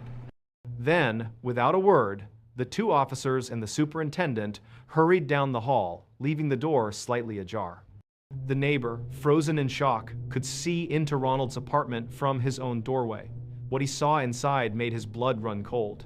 His body locked up for a second, then he slammed his own door shut in horror. Hours later, he still couldn't shake the image. To get it out of his head, he grabbed a piece of paper and started sketching what he had seen. The truth was, Ronald had a secret, and that secret killed him. The neighbor's sketch showed Ronald's lifeless body lying on the floor, his face, ears, hands, and even his organs partially eaten. Surrounding him were enormous reptiles, monitor lizards that Ronald had secretly been raising inside his apartment, 7 of them. He fed them raw chicken and live roaches and let them freely roam his home. They ranged from 2 feet to 6 feet long, massive carnivorous predators with mouths full of dangerous bacteria. A week before Ronald's death, one of the lizards bit his right hand, leaving him with a severe staph infection. That infection almost certainly caused him to collapse the night he called in sick. When he lost consciousness, the lizards did what came naturally: they attacked. Authorities believe Ronald died from the infection itself, but they couldn't rule out that he might have still been alive when the lizards began feeding. After his death, the animals were removed and transferred to a wildlife preserve in Maryland. But the horrifying way Ronald died, consumed by his own pets, became one of the most chilling and bizarre cases in Delaware's history. In the early 2000s, a teenager named Ebon often went hunting with his father in the deep backcountry of Georgia. By the time he turned 14, his father had befriended a wealthy landowner who generously offered them access to one of his private hunting reserves, a place few others had ever set foot in. It was an incredible opportunity, and just a few days later, on October 5th, the two of them drove out to try it. They set out before dawn, arriving at a locked gate that marked the boundary of the property. Using the code the landowner had provided, they let themselves in, relocked the gate behind them, and followed a dirt access road for about 2 miles before it ended at the edge of a vast forest. Parking their truck, they geared up and hiked into the trees under cover of near total darkness. Although they were there to hunt, both Eban and his father loved simply being in the woods, camping and hiking together, but almost immediately they noticed something strange about this forest. It was too quiet. No bird calls, no rustling of small animals, nothing. The silence was so absolute that the only break in it was the distant drone of a single airplane overhead. Still, they brushed it off, assuming that maybe the wildlife had been spooked by their arrival. They continued to the hunting stand that the landowner had recommended and settled in. But as the hours crawled by, nothing stirred. No deer, no turkeys, not even squirrels. Just an eerie, oppressive stillness that lasted all day. Frustrated, they climbed down from the stand as dusk approached and began looking for a place to camp. Ebon's father suggested they head deeper into the woods. Maybe further in, the game will be better. So they hiked for another hour before finding a clearing that seemed perfect for their tent. After setting up, Eban's father suggested they try one last time to hunt before nightfall. They left their camp and set up a blind a short distance away, but again, nothing appeared. No sound, no movement, just silence. Disappointed, they finally turned back toward camp. As soon as their tent came into view, both stopped in their tracks. It had collapsed. Eban's father muttered, "Must have been the wind," but Eben shook his head. "No way. We've been saying all day, there's no wind. It's dead quiet." His father frowned, then asked if maybe Eben had assembled it wrong. But Ebon insisted he knew exactly what he was doing. He had pitched the same tent countless times. When they reached the tent, the explanation became even less convincing. The 2 support rods that crossed in an X over the top had been removed from all 4 anchor points. The only ways that could happen were if the rods broke or if someone deliberately pulled them free.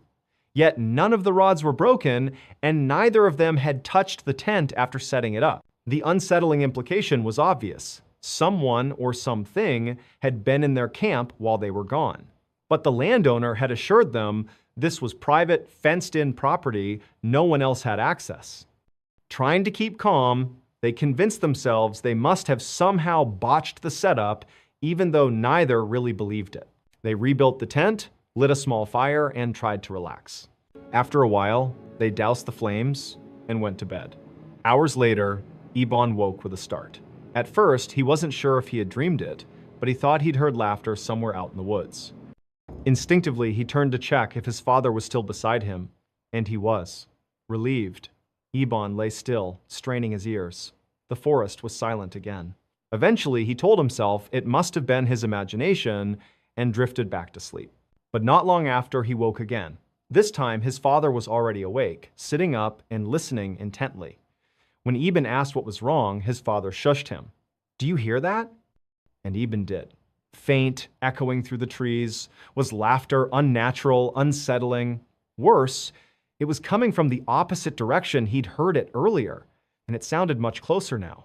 Ebon whispered to his father that he had heard it before, and his father looked grim. He admitted that before their trip, he had asked the landowner whether anyone else would be on the property. The man had been adamant the place was completely private, fully fenced, and under surveillance. They were the only ones there. As they sat in tense silence, the laughter suddenly stopped. Then came the sound of rapid footsteps charging toward their camp from deep in the forest.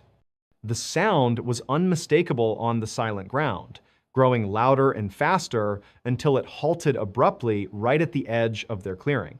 Ebon clutched his father's arm. His father gripped his rifle, steeling himself to unzip the tent and confront whatever was out there. But just as he reached for the zipper, the laughter erupted again, this time so loud and so close, it was practically in their ears, right outside the thin fabric walls. Heart pounding, Eben's father froze, holding the zipper halfway down. Then, as suddenly as it had begun, the laughter cut off. No footsteps retreating, no sound at all. It was as if the presence outside was silently listening, waiting. For long minutes, neither of them moved, barely breathing.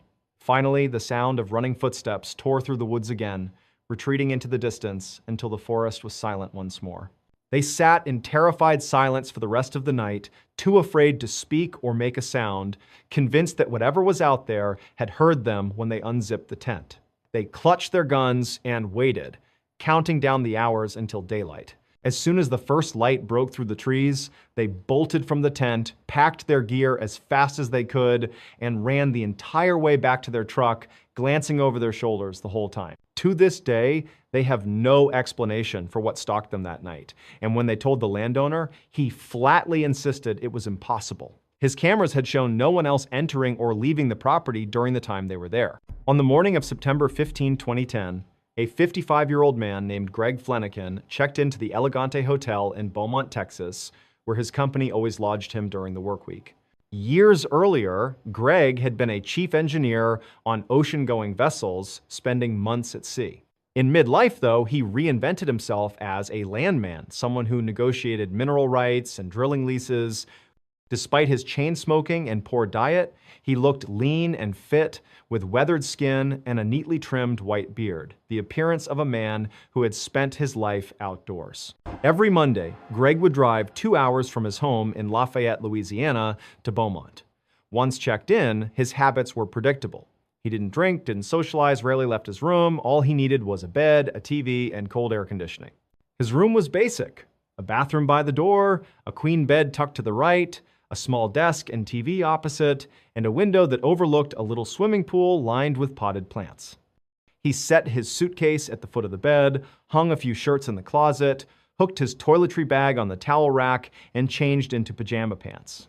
Greg's evening ritual was simple. He'd crank the air conditioner as low as it would go, prop 2 pillows behind his head, and set up a towel on the bedspread with everything he needed within reach: an ashtray, his cigarettes and lighter, a candy bar, his phone, and the TV remote. That night, he flipped channels until he landed on Iron Man 2. Good enough, he thought, as he unwrapped the candy bar, ate a piece, and lit a cigarette. The next morning, his wife Susie didn't get his usual call. Greg phoned her every morning without fail. When repeated calls went unanswered, she rang his office, only to hear that he hadn't shown up. Alarmed, she asked a couple of his coworkers to check on him at the hotel. When they knocked on his door, there was no response. They fetched the manager, who unlocked the room. What they found inside made them stagger back. Greg was lying face down in the middle of the room, his body twisted as if he'd collapsed mid-stride. His left arm was pinned beneath him, 2 fingers still clutching a burnt-down cigarette. The room was stifling hot, and Greg's skin had taken on a bluish-gray tint. Detective Scott Apple was called to the scene. Short, silver-haired, muscular, he looked every bit the career cop. As he surveyed the room, nothing suggested foul play. No signs of forced entry, no struggle, no theft. Greg's wallet was still stuffed with cash. The only marks on him were a scrape on his cheek from the fall and a small abrasion in his groin. To Apple, it looked like a natural death. When Susie was notified, she told Apple her husband had been a lifelong smoker, ate terribly, and never saw a doctor. She had always worried he'd keel over from a heart attack. Apple nodded, convinced it was the most likely explanation. Greg's body was sent to Dr. Tommy Brown, the local medical examiner. At first glance, the theory fit a middle-aged man with bad habits, no obvious wounds, found collapsed in a hotel room. But once Dr. Brown opened him up, the case took a bizarre turn. Inside Greg's torso was devastation. Broken ribs, torn organs, his heart punctured, his abdominal cavity filled with blood. It was the kind of trauma seen in car crash victims or people crushed by massive weight. But there were no external injuries, no bruises, nothing to suggest blunt force. Stunned, Dr. Brown declared it a homicide, likely the result of a beating, though he admitted the evidence didn't quite make sense. Apple was baffled. He dug into Greg's background, hoping to find a motive, but everyone described Greg as polite, kind, happily married with no enemies. There was no affair, no financial trouble, no hint of scandal. He was a quiet man who worked, called his wife, smoked his cigarettes, and kept to himself. With nowhere to go, Apple scrutinized hotel records. One oddity emerged. The night Greg died, he had tripped a breaker while making popcorn in the microwave. That power outage knocked electricity out, not just in his room, but in the 2 rooms beside it and the one directly below. Maintenance logs showed a staff member restored the power around 8:30 p.m. Apple considered 2 theories. One, the maintenance man who had a criminal record attacked Greg. But there was no evidence. 2, Greg's neighbors in room 349, 2 electricians known to drink and party, confronted him after losing power and beat him. But when Apple interviewed them, they seemed cooperative, even concerned, and offered their phone numbers to help further. Neither theory stuck. Months passed, the case stalled, and eventually it went cold. Then, 7 months later, Susie hired a private investigator. Ken Brennan, a former DEA agent and Long Island cop with a reputation for cracking unsolvable cases. Brennan flew to Louisiana, grilled Susie about her marriage, then went to Texas to meet Apple. Apple handed over the case files. Brennan spent the night studying them. The next day, he told Apple he had it figured out. Apple rolled his eyes. He'd been stuck for months. But Brennan was serious. He asked Susie one question over the phone. Did Greg ever smoke with his left hand? She answered no, only his right. That was all Brennan needed. Here was his theory. Greg had been watching TV, smoking with his right hand, when something catastrophic happened. He jumped off the bed, switched the cigarette to his left hand so he could grab the doorknob with his right, and collapsed before reaching it. But what caused him to leap up? Brennan believed Greg had been shot. Apple was skeptical. There was no bullet wound. But Brennan brought him back to the hotel room, pointing to a patched spot on the wall. He argued it wasn't from the doorknob, as Apple thought. They went next door into room 349. Brennan ran his hands along the wall until his finger pushed into a tiny plug of toothpaste stuffed into a hole. Crime scene investigators later confirmed it, a bullet hole lined up perfectly with where Greg had been sitting in bed. Looking back at autopsy photos, that abrasion in his groin was a small entry wound. The hole in his heart lined up with the bullet's path. Greg had been shot through the wall. Re-interviewed, one of the electricians cracked. He admitted that his coworker, Muller, had been fooling around with a pistol in their room. Drunk, he'd pointed it at his friend, dropped it, and the gun went off. The bullet blasted through the wall into Greg's room, striking him fatally. Panicked, they heard nothing at first and assumed the room was empty. When they later returned and heard Greg coughing, they convinced themselves he was fine. The next day, when they saw police assuming natural causes, they stayed quiet and plugged the hole with toothpaste. Muller was charged with manslaughter and sentenced to 10 years. Greg's mysterious internal crushing turned out not to be a beating or a medical condition at all, but the silent path of a stray bullet fired recklessly in the room next door. From the time Gareth Williams was just a kid, it was clear he was extraordinary.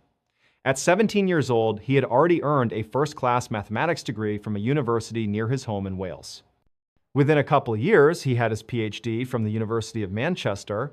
Soon after, he began postgraduate work at Cambridge, one of the world's most elite schools, but he never finished. His brilliance had caught the attention of Britain's intelligence services.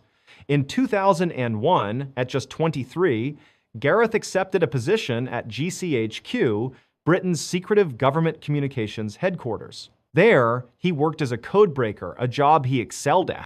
Despite being intensely private and almost painfully shy, Gareth's contributions were so important that his team won Britain's highest honors for international codebreaking. In 2009, another agency came calling, MI6, the Secret Intelligence Service. They offered Gareth something few codebreakers ever get the chance to go operational. This was the kind of work you'd expect from a Hollywood spy.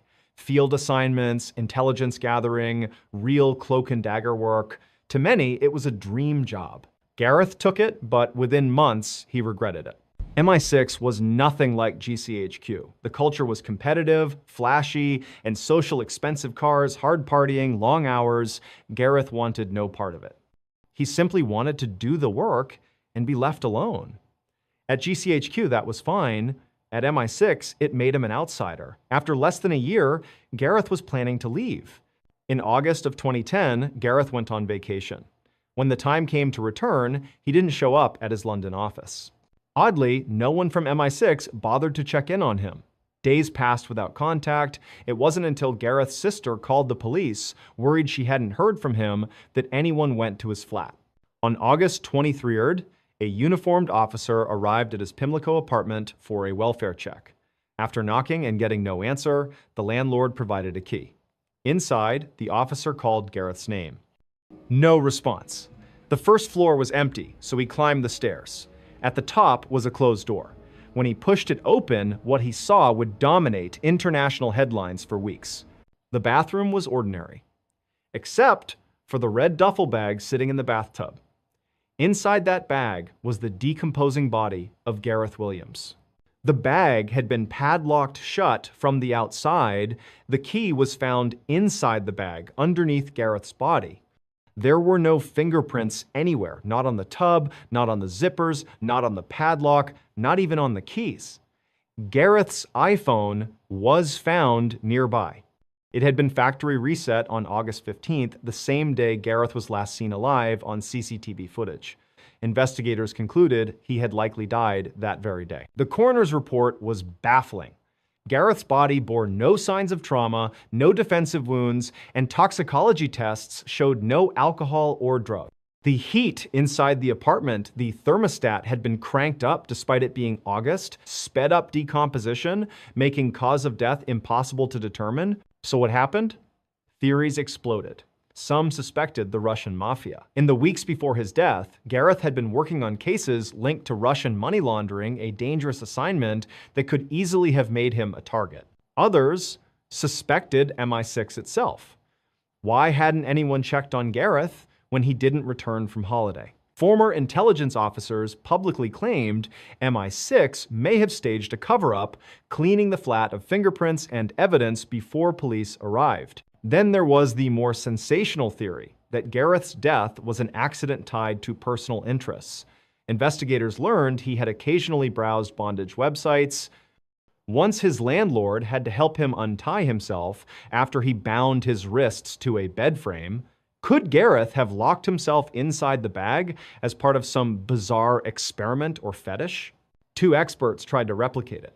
Over 400 attempts later, neither could successfully climb inside and lock the padlock from the outside. Even if Gareth somehow managed it, there was still the glaring problem: how did he do it without leaving a single fingerprint anywhere? Despite glaring red flags, in 2013, the official verdict was that Gareth's death was probably accidental. The case was closed. But to this day, many believe the truth of what happened to Gareth Williams, the brilliant codebreaker found zipped and locked inside a duffel bag, remains buried deep within the walls of British intelligence. From a young age, Pauline Day always had a nagging sense that something about her family didn't quite add up. Years later, she would find out her instincts were right. Back in 1970, when Pauline was just 5, her parents, Ruth and Warren, separated. To Pauline, it wasn't exactly shocking. Her father drank heavily and was violent, so the split almost felt inevitable. Afterward, Pauline, her mother, and her brother moved across Vancouver into a new house. That's when Pauline began noticing her mother seemed perpetually anxious, though she never explained why. By the time Pauline turned 9, her mother suddenly announced they were going on vacation to Winnipeg, nearly 1,000 miles away. But when they arrived, Ruth told her children the truth. They weren't going back. Vancouver and their father were gone for good. Pauline and her brother were devastated, but Ruth insisted it was necessary. Over the next few years in Winnipeg, Pauline built a small circle of friends. Just as life was beginning to feel normal, Ruth uprooted the family again. This time, she said they were moving clear across the country to New Brunswick, and they were forbidden from telling anyone. Pauline slipped once, mentioning it to her best friend Wendy, and when Ruth picked her up, the two girls had to pretend everything was fine. It was the last goodbye they'd ever share. In New Brunswick, the family finally seemed to settle down. They stayed for years, but Ruth's nerves never eased. Pauline grew up, moved a couple of hours away, and by her early 20s was working as a reporter. Then in 1988, her mother called with a cryptic request: "Meet me at a motel. It's time I told you everything." Pauline was eager. This was the conversation she'd been waiting for her whole life. But when she arrived, Ruth was pacing outside, jittery. Before Pauline could speak, her mother pressed a finger to her lips, handed her an envelope, and whispered, "Take off your jewelry, put it in here." It's probably bugged. Confused but obedient, Pauline slipped off her rings and necklace, sealed them in the envelope, and followed Ruth into the room. Inside was a man Pauline recognized instantly: Reverend Stan Sears, the minister from their old church in Vancouver. Ruth had worked as his secretary years ago. Pauline had seen him pop up occasionally in Winnipeg and New Brunswick too, but never understood why. Now, Ruth explained. She and Stan had secretly been in love since Vancouver, carrying on a relationship all those years. That revelation was shocking enough, but what came next left Pauline reeling. According to her mother, Warren, Pauline's father, wasn't just abusive. He was allegedly a mobster in a Vancouver crime syndicate. When Ruth left him, she claimed the mob marked her for death, believing she knew too much. Stan, too, was supposedly targeted after counseling a man connected to organized crime.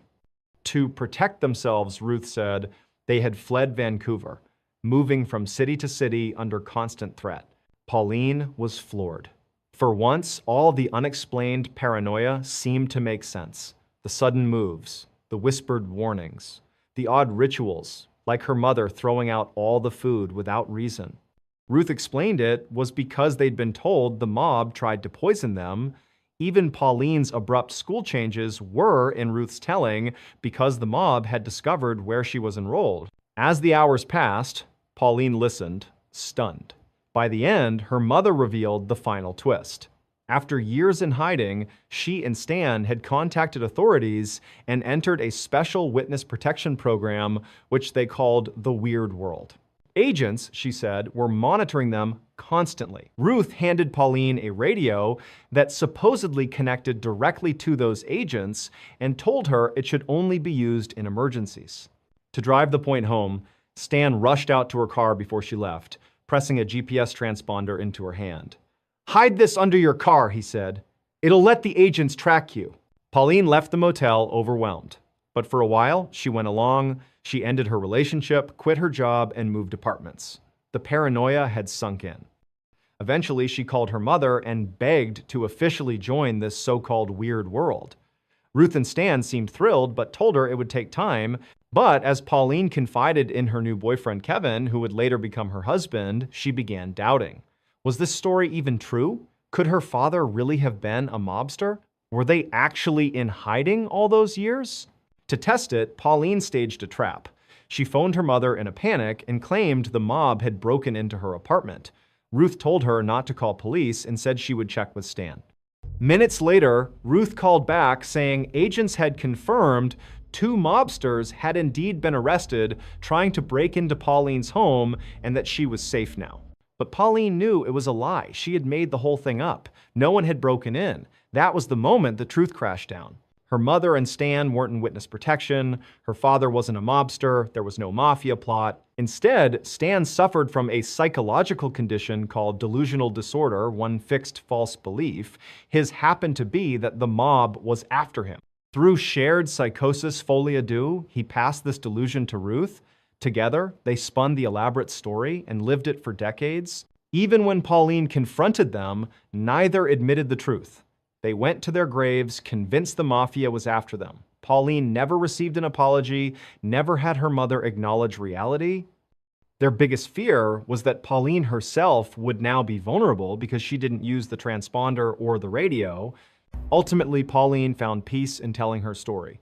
She wrote a best-selling memoir, Run, Hide, Repeat, where she laid bare the decades of deception and paranoia that shaped her life. Case 1. The disappearance of Jeannie Hesselschwart.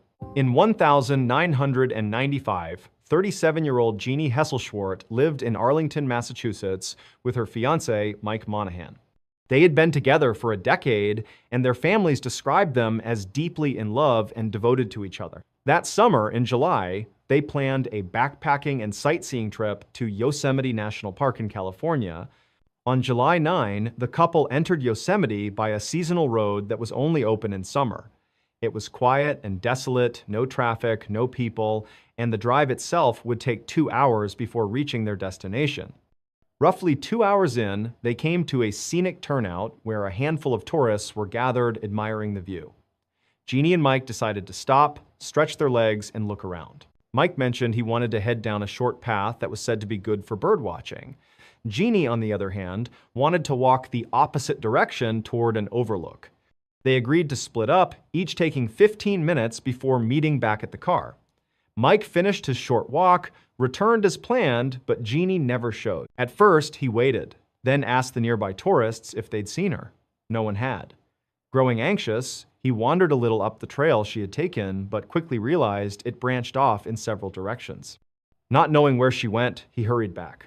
Spotting a park employee collecting trash, he begged for help. Within 45 minutes, rangers were on the scene. What followed became Yosemite's largest search and rescue operation at the time. 40 square miles covered by helicopters, dogs, rangers, and hundreds of volunteers. Yet no trace of Jeannie was found. After 2 weeks, the only clues were 2 boot prints believed to be hers, one near the turnout, and another oddly placed crossing a major trail instead of following it. For searchers, this was baffling. Why would a lost hiker ignore a clear trail that led back to civilization? Dog teams brought to the area couldn't track her scent at all. Some handlers even suspected Mike was lying and that Jeannie had never been there. The FBI got involved, polygraphed Mike, and cleared him completely. 2 months later, on September 3, 2 fishermen in a remote section of the park discovered her body in a pool of water 3 miles from the turnout where she vanished. She wore only socks and a single boot. She had been submerged long enough that no cause of death could be determined.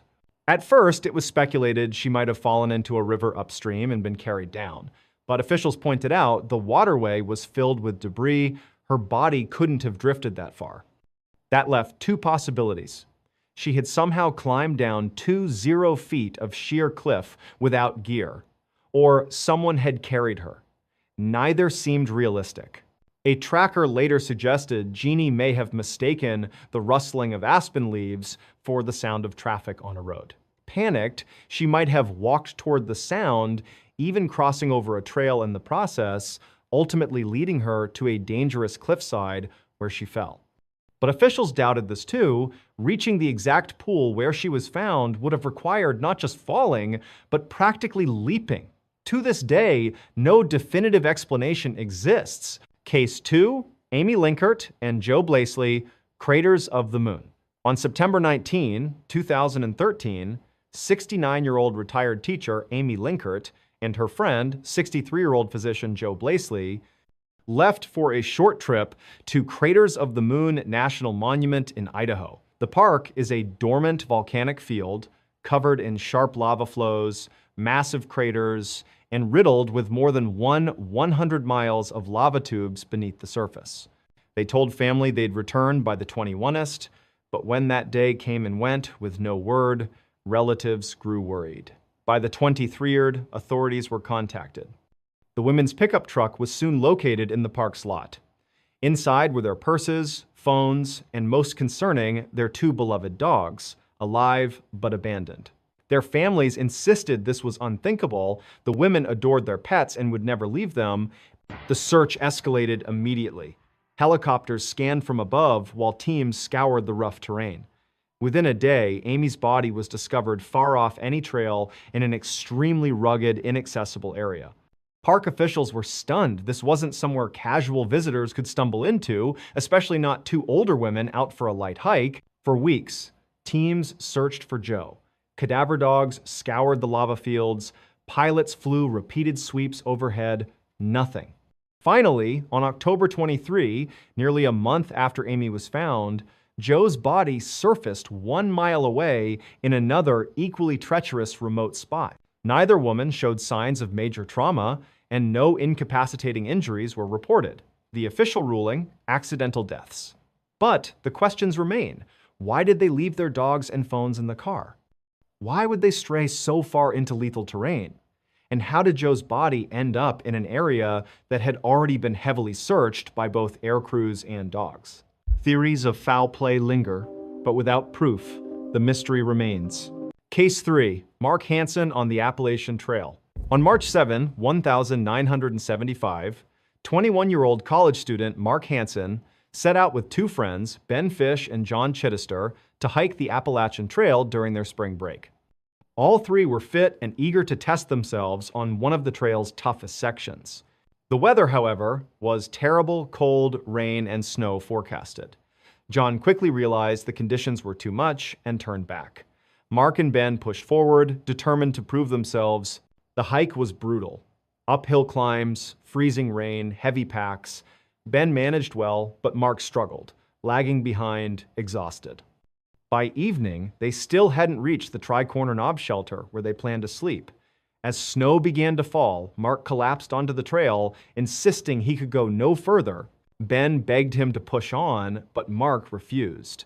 So Ben walked ahead to scout for the shelter, unaware he was only about 200 meters from it.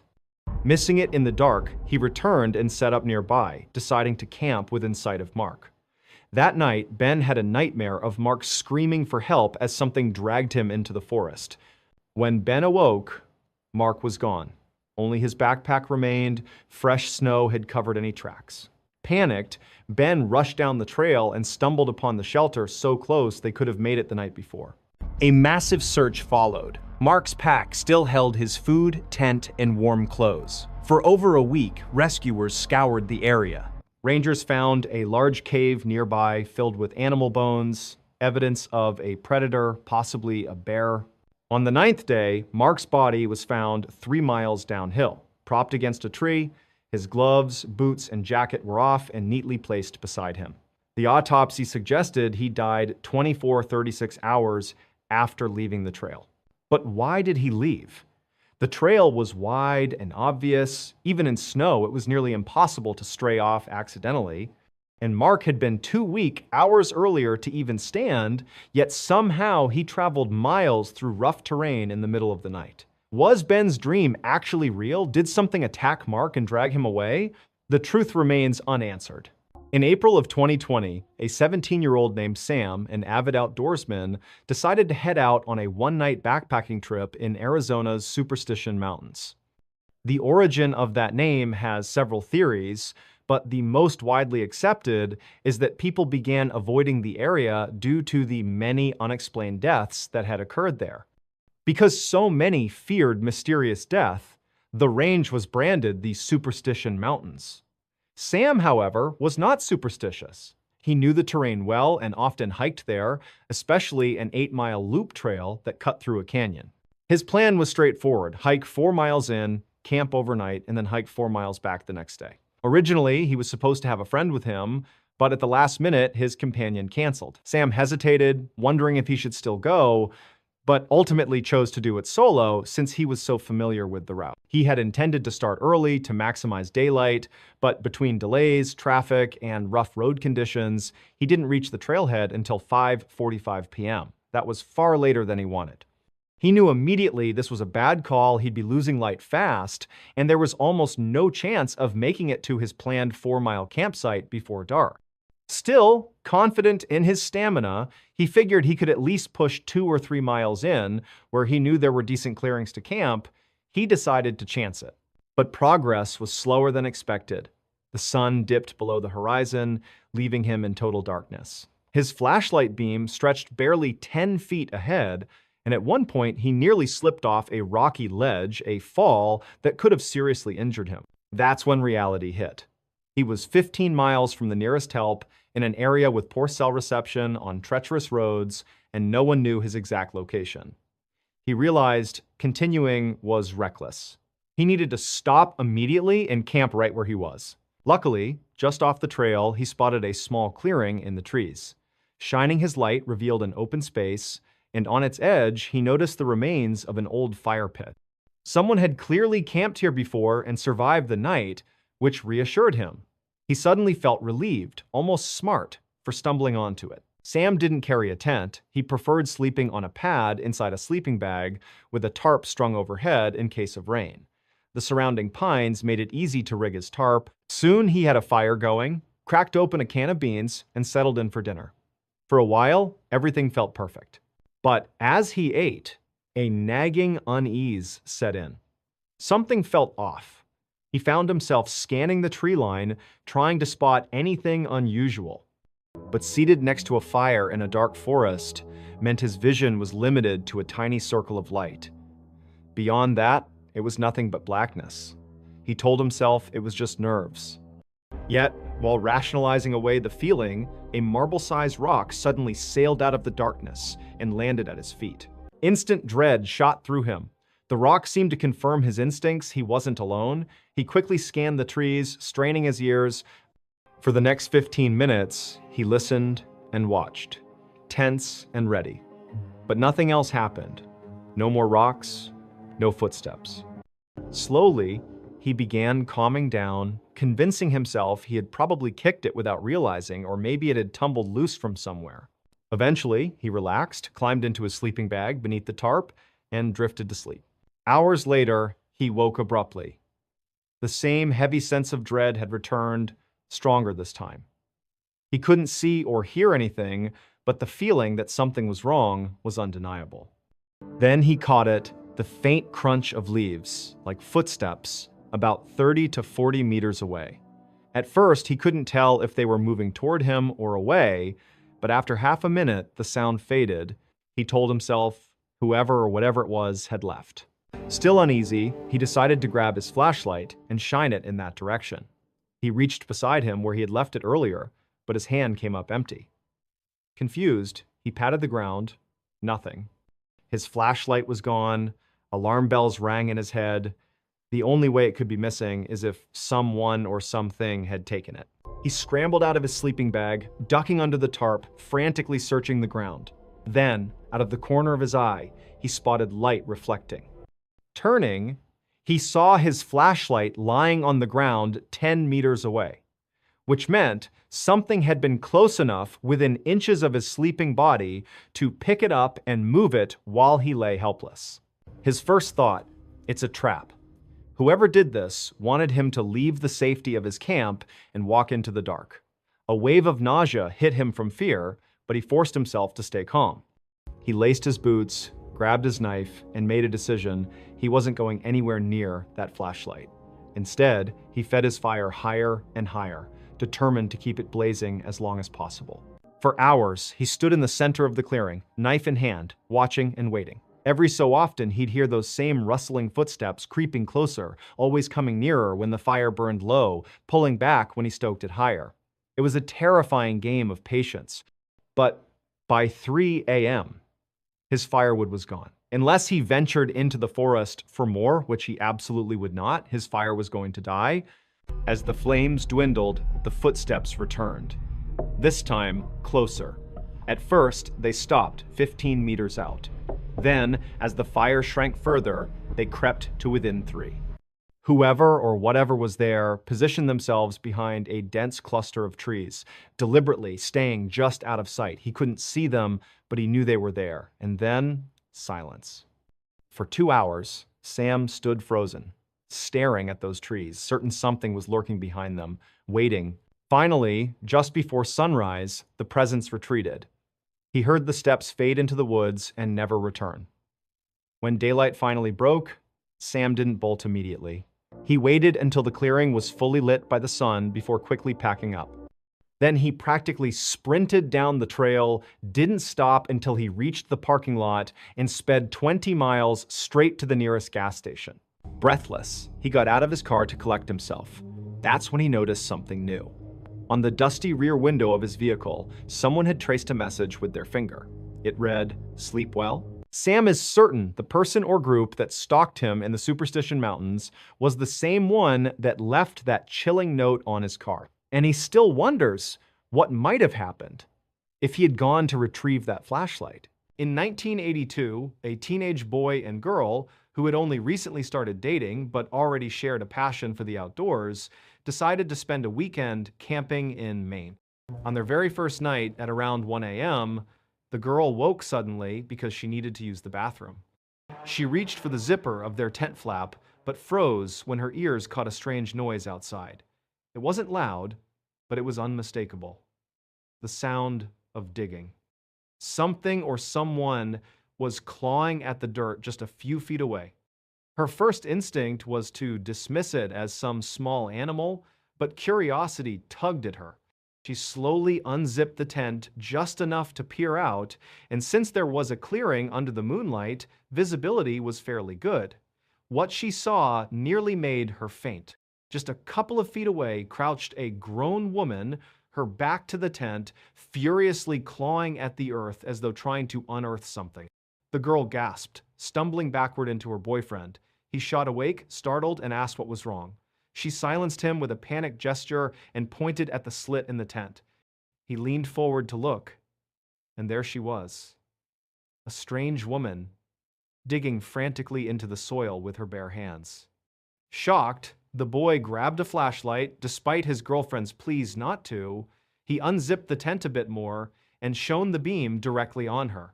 The woman froze, slowly stood, and turned to face them. Her expression was utterly blank, neither aggressive nor afraid, just empty. For several long seconds, she stared directly at them in silence, then calmly turned and walked into the woods.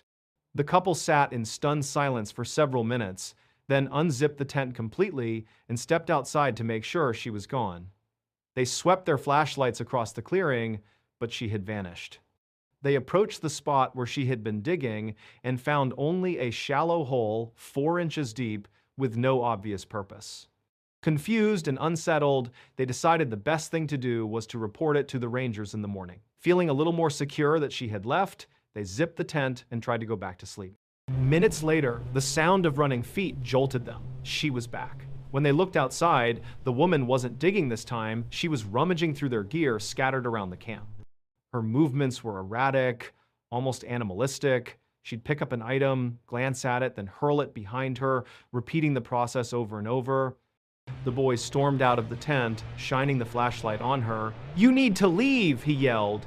She ignored him, continuing to toss their belongings like a wild animal. Only when he raised his voice, threatening and forceful, did she stop and turn toward him with a confused look, as if she were surprised they were even there. Then, without a word, she turned and walked away again. They stood guard outside their tent for 15 minutes, making as much noise as possible, hoping to scare her off. Finally, convinced she wouldn't come back, they zipped themselves inside again. But within moments, they heard her charging back into camp. This time, she sprinted straight to the hole she had been digging and frantically clawed at the dirt with even more desperation. Furious and terrified, the couple burst out of the tent, screaming at her to get away. Their sudden aggression seemed to startle her. She scrambled to her feet and bolted into the woods, but the way she ran was strange. On all fours, at times, her movements almost feral. Shaken, the teenagers realized she wasn't just trespassing. Something was deeply wrong with this woman. They sat by their lanterns and flashlights for the next 2 hours, waiting, listening, hoping she was truly gone.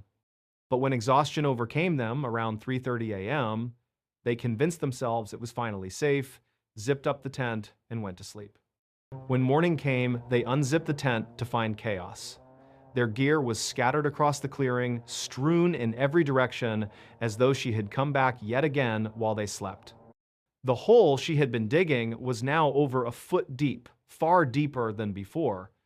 And the most disturbing realization of all, during those 2 hours when they thought she was gone, she must have been lurking just out of sight in the shadows, watching them, waiting for them to let their guard down. Yet, when they examined their belongings, nothing was missing. She hadn't stolen anything, not even valuable items she could have easily taken. She had only dug and scattered. Horrified, they packed up immediately and reported everything to the park ranger. But the ranger admitted he had no idea what to make of it. He had never heard of such an encounter. The teenagers left that day, refusing to spend another night there. And to this day, they have no explanation for who or what that woman was, why she obsessively dug into the earth, or why she kept coming back like some kind of wild, feral creature. In 2016, a 25-year-old Wall Street banker named Matt decided he needed a break. His job was so demanding that whenever he got a chance, he escaped into the wilderness for a few days to reset his mind. Though he lived in one of the busiest cities in the world, he was actually an experienced outdoorsman. For this trip, he headed into the backcountry near Mount Rainier in Washington state, far off any marked trails, determined to be as isolated as possible. On his first night, Matt found a small clearing surrounded by trees. He built a fire, cooked a simple meal, set up his tent, and climbed inside. Within minutes, he was fast asleep. But hours later, strange sounds woke him. Something was moving outside heavy, deliberate steps, like an animal pacing just beyond his tent. Curious but cautious, he unzipped the flap, just a crack, and peeked out. His fire had gone out, but in the faint moonlight, he saw something that made his stomach drop. A man was sitting by his fire pit, where there was no fire, just sitting with his hands resting on his knees, staring at the ground. Occasionally, the figure nudged the ashes with his foot, scattering them. Matt froze, terrified. Then, as if sensing his gaze, the man suddenly looked up, locking eyes with him through the slit in the tent. His eyes went wide. In an instant, he stood up, turned, and sprinted into the woods. Matt bolted out of his tent with his flashlight, sweeping the forest for any sign of him. Surely, he thought, there had to be another camp nearby. He'd see a fire, a lantern, something. But the forest was pitch black. No light sources, no sign of a campsite, nothing. Eventually, unsettled and confused, he crawled back into his tent, zipped it shut, and lay awake the rest of the night, replaying the scene in his mind. When morning came, he convinced himself there must be some rational explanation. Maybe it was just another camper who got lost or wandered over in the dark. He packed up, pulled out his map and compass, and set off deeper into the backcountry. For the next 2 days, Matt zigzagged through the wilderness, covering at least 10 to 15 miles in random directions, deliberately keeping off any trails. He found another clearing and set up camp again. As night fell, he built a fire and started eating. That's when he heard rustling behind him. At first, he brushed it off as an animal, but when the noise came again, deliberate and closer this time, he stood, listening. And then, from the shadows, a man's voice called out, Do you know how to get to Bell's Canyon? Matt's blood ran cold. He hadn't seen another person in days. He was miles from the nearest trail, and he instantly knew it had to be the same man from 2 nights before. Somehow, he had followed him. Forcing calm into his voice, Matt called back, "I don't know where that is." The forest went silent again. He hoped the stranger would step into the firelight, prove to be just a lost hiker. But instead, the voice came again, sharper this time, repeating the same question. "Do you know how to get to Bell's Canyon?" Now Matt was terrified. He gripped his flashlight, took a breath, and snapped the beam toward the voice. There, peering out from behind a tree, was the man. The same wide-eyed expression, the same sudden stillness. The moment the light hit him, he barked angrily at Matt to lower it. Instinctively, Matt did, and when he raised it again moments later, the man was gone. For several minutes, Matt stood frozen, heart pounding, expecting the man to reappear. Instead, silence closed in around him. Hours crawled by, and though nothing else happened that night, Matt didn't sleep a second. At dawn, he packed quickly and began the long trek back toward his car. But all day, he couldn't shake the feeling he was being watched. He glanced over his shoulder constantly, sure the man was still following. By nightfall, he was still too far from the trailhead to make it out. Exhausted, he reluctantly set up camp again. This time, he went straight into his tent, knife clutched in his hand. Hours later, the footsteps returned. Someone was circling his tent, slow and steady. For the entire night, the stranger walked around and around, pausing just long enough for Matt's nerves to shred before moving again. Then, just before dawn, the sound faded. When morning came, Matt ran. He didn't stop to rest, didn't bother with food or water breaks, he just wanted out. All day he pushed forward, still sure the man was trailing him. But as the sun sank again, he realized he wouldn't make it out before dark. Once again, he set up camp. That night, he lay in his tent, exhausted and on edge. Hours passed in silence, and he began to wonder if maybe the nightmare was finally over. But then, just as he started to relax, a voice drifted out of the woods. "Do you know how to get to Bell's Canyon?" Matt's heart raced so violently he thought it might stop. He sat frozen, gripping his knife. Suddenly, the man's footsteps pounded past his camp, accompanied by guttural animal sounds, moaning, grunting, kicking up leaves. Over and over, he circled, darted past, then vanished into the trees, only to return again. This continued until daylight broke. When the sun finally rose, Matt tore down his tent, packed his things in record time, and sprinted the rest of the way to his car. The moment he got inside, he locked the doors, broke down in tears of relief, and sped away. Later, safe in a hotel with cell service, he considered calling the police. But what would he even say?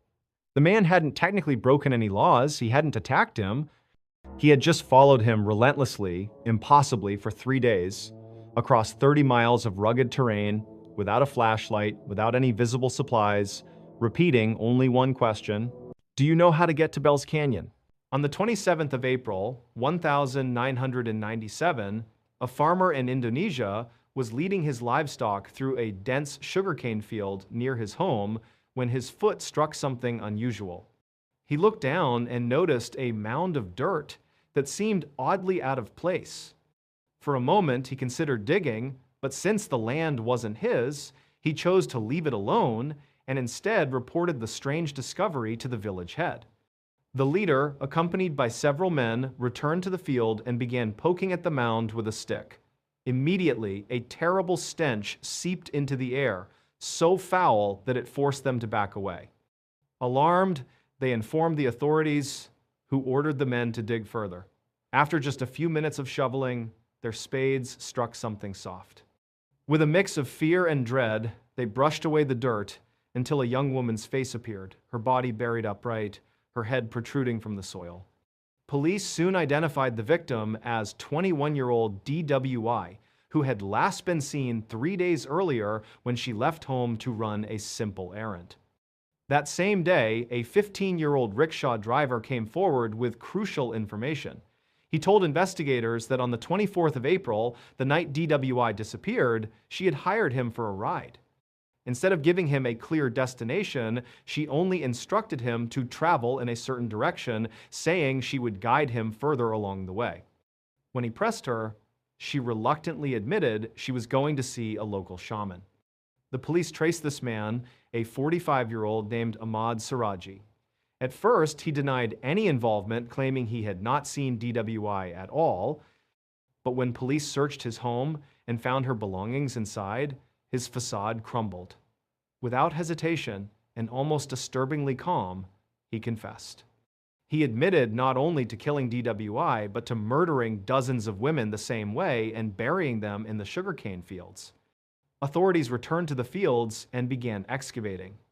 All around were suspicious mounds of soil. As they dug, body after body surfaced, all buried in shallow graves, positioned upright, their heads left above ground. By the end, investigators believed they had found 42 victims, though the true number could have been higher. When asked why he had done it, Siraji gave a chilling explanation. He claimed that in 1986, he experienced a vivid dream in which his deceased father appeared to him and instructed him to drink the saliva of 70 women. If he succeeded, he would become immortal. Siraji didn't dismiss this as just a bizarre dream. He took it as a sacred command. But he had no idea how to collect saliva willingly from 70 people. After brooding on it, he decided the most efficient way was to kill them and extract it by force. To lure victims, he carefully built a reputation as a mystical healer. He spread word that he possessed supernatural powers and could grant women everlasting beauty and prosperity. The rumor spread quickly, drawing women not only from his village, but from surrounding areas. When they arrived at his home, he demanded a steep fee, roughly $300, then insisted on performing a secret ritual at night. Leading them through a cemetery and into the sugarcane fields, he handed each victim a shovel and told her to dig a hole as part of the ceremony. Once the pit was waist deep, he instructed her to climb in, stand with her arms at her sides, and remain still. If she hesitated, he soothed her fears, assuring her that many had done it before, that it was safe, and that this was the only way the magic would work. When the woman complied, he filled the hole back in, trapping her in place. Then he strangled her with a cable until she stopped breathing. After she was dead, he pulled her from the hole, took her saliva, then dug the hole deeper and reburied her, always leaving her head exposed and always facing his house. He explained that he believed having these women's faces turned toward him gave him even greater power. In Dwight's case, she had grown nervous after paying the fee and initially wanted to back out. To calm her, Siraji enlisted his wife. She had no idea her husband was a serial killer, so when he told her to reassure DWI, she went along, promising the girl it was safe. She even offered to accompany them. Comforted, DWI reluctantly agreed to continue. Hours later, only Siraji and his wife returned. In 2008, Ahmad Siraji was executed by firing squad for his crimes. His wife, convicted of helping lure victims into the deadly rituals, was sentenced to life in prison. In 2010, a 17-year-old boy was devastated when his father suddenly passed away. The loss shattered the family. Not only did they grieve for their husband and father, but the spaces where they had shared the happiest memories suddenly felt hollow. One of those places was their cabin near Mount Bachelor in Oregon, a beautiful retreat where the family had spent winters skiing, snowboarding, and hunting together. After the father's death, the family decided to sell the cabin. But before it was gone forever, the boy asked his mother if he could spend a few days there, one last chance to honor his father's memory in the place they loved so much. She agreed, and with his father's car, which had been willed to him, and the family dog Midnight, he set out for the cabin with snacks, drinks, and plans to play games, snowboard, and remember, the cabin itself was 2 stories built into the side of the mountain. The back was pressed into the slope with no windows except a small one in the bathroom. The front was wide open, lined with glass panes and a balcony off the master bedroom. It stood alone in a small clearing, surrounded on all sides by dense pine forest. Among the trees in front of the house was one that stood out, a tall pine with a thick horizontal branch about 20 feet up, perfectly shaped like a seat facing the cabin. The boy called it the sitting tree. For the first 2 days, the stay was everything he had hoped for. He played video games, ate snacks, took midnight out to roam, and even went snowboarding. It felt almost like he was bonding with his father again. But on the third morning, after a heavy snowstorm, he stepped outside with Midnight and noticed something that unsettled him. Fresh footprints in the snow prints that weren't his led from the woods to the clearing and then circled around the back of the cabin, disappearing up the slope. He told himself it must have been a hiker or a neighbor, though both were unlikely. Still, he forced himself to shake it off. That night, he locked every door and window, drew the blackout curtains, and went upstairs to bed with Midnight. Hours later, the dog suddenly perked up, staring at the stairs. Then, without warning, she bolted down to the front door, pacing and whining to be let out. Uneasy, the boy finally gave in, opened the door, and followed Midnight into the snow. Instead of using the bathroom, she froze, staring toward the tree line, body tense, her gaze locked on to the sitting tree. The boy's nerves flared. He grabbed the dog, dragged her back inside, locked the door, shut the blinds, and went upstairs. Midnight refused to get into bed, choosing instead to stand near the stairs, ears pricked, body on edge. Minutes passed in silence. Then came the sound. 6 distinct, deliberate footsteps directly above him, on the roof. They sounded heavy, not like an animal's paws, but like hooves, clopping slowly from one side of the cabin to the other. His blood ran cold. There was no way a deer or moose could climb onto the roof. Midnight stared at the ceiling, then whipped her head toward the balcony door, growling low in her throat. Terrified but desperate to know, the boy mustered the courage to slide open the blackout curtain. The balcony was buried in snow, the night thick and silent. He opened the door, flashlight in hand, and swept the beam across the roof. Nothing. Then he scanned the clearing, the trees, the sitting tree. And there, perched 20 feet up on that thick branch, crouched a figure. A tall man, impossibly balanced, clutching the branch above him, mouth open wide, eyes locked, unblinking on the boy. The flashlight slipped from his hand, heart pounding. He fumbled to pick it up, swung the beam back toward the tree, but the branch was empty. No man, no sound, just the black wall of forest. He yanked Midnight inside, slammed the door, locked it, and pulled the curtains shut. Upstairs, they huddled together in bed. Midnight no longer wanted to go outside. Then came the tapping. Soft at first, like a single finger rapping against glass. At the front door. Then silence. Then tapping again, this time on the walls, moving slowly around the cabin. He held his breath, listening as it shifted to the tiny bathroom window just feet from where he lay. Then it circled the house, tapping each side in turn. He could picture it walking in slow circles around his home, testing every wall, every window, as if it was deciding where to come in. Hours dragged by. Then came the heaviest blow, footsteps on the balcony. And then the tapping again, right on the sliding glass doors to his bedroom. The sound was inches away, separated only by thin curtains and glass. He couldn't move. He couldn't even breathe. The tapping continued, steady, patient. Then it stopped and began again on the roof, directly above him. He lay frozen in terror as the sound went on and on, until finally the first light of dawn broke through. When the sun rose, he pulled the curtains back. The balcony was empty, but footprints stamped the snow footprints that paced back and forth all night long. He looked up at the roof and saw more tracks. They circled the cabin like a predator stalking prey, then trailed off toward the sitting tree before vanishing into the woods. Shaken and exhausted, he packed his things, loaded Midnight into the car, and left. The cabin was sold shortly after. He never returned. It was around 8:30 p.m. on December 29th, 1972, when passengers at JFK International Airport in Queens, New York, heard over the intercom that Eastern Airlines Flight 401 to Miami was now boarding. About 30 minutes later, all 176 people, including 13 crew members, were seated on board.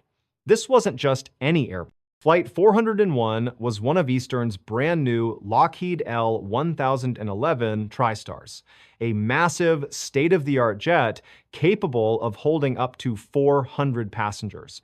It had two levels, the main cabin above and a lower deck with a galley kitchen and a lounge just for the crew. That night, Captain Robert Bob Loft was in command. He was 55, strikingly handsome, a perfectionist, with more than 30 zero-hours of flight time. Sitting to his right was First Officer Bert Stockstill, 10 years younger. Behind them was the flight engineer, Don Repo, a strong man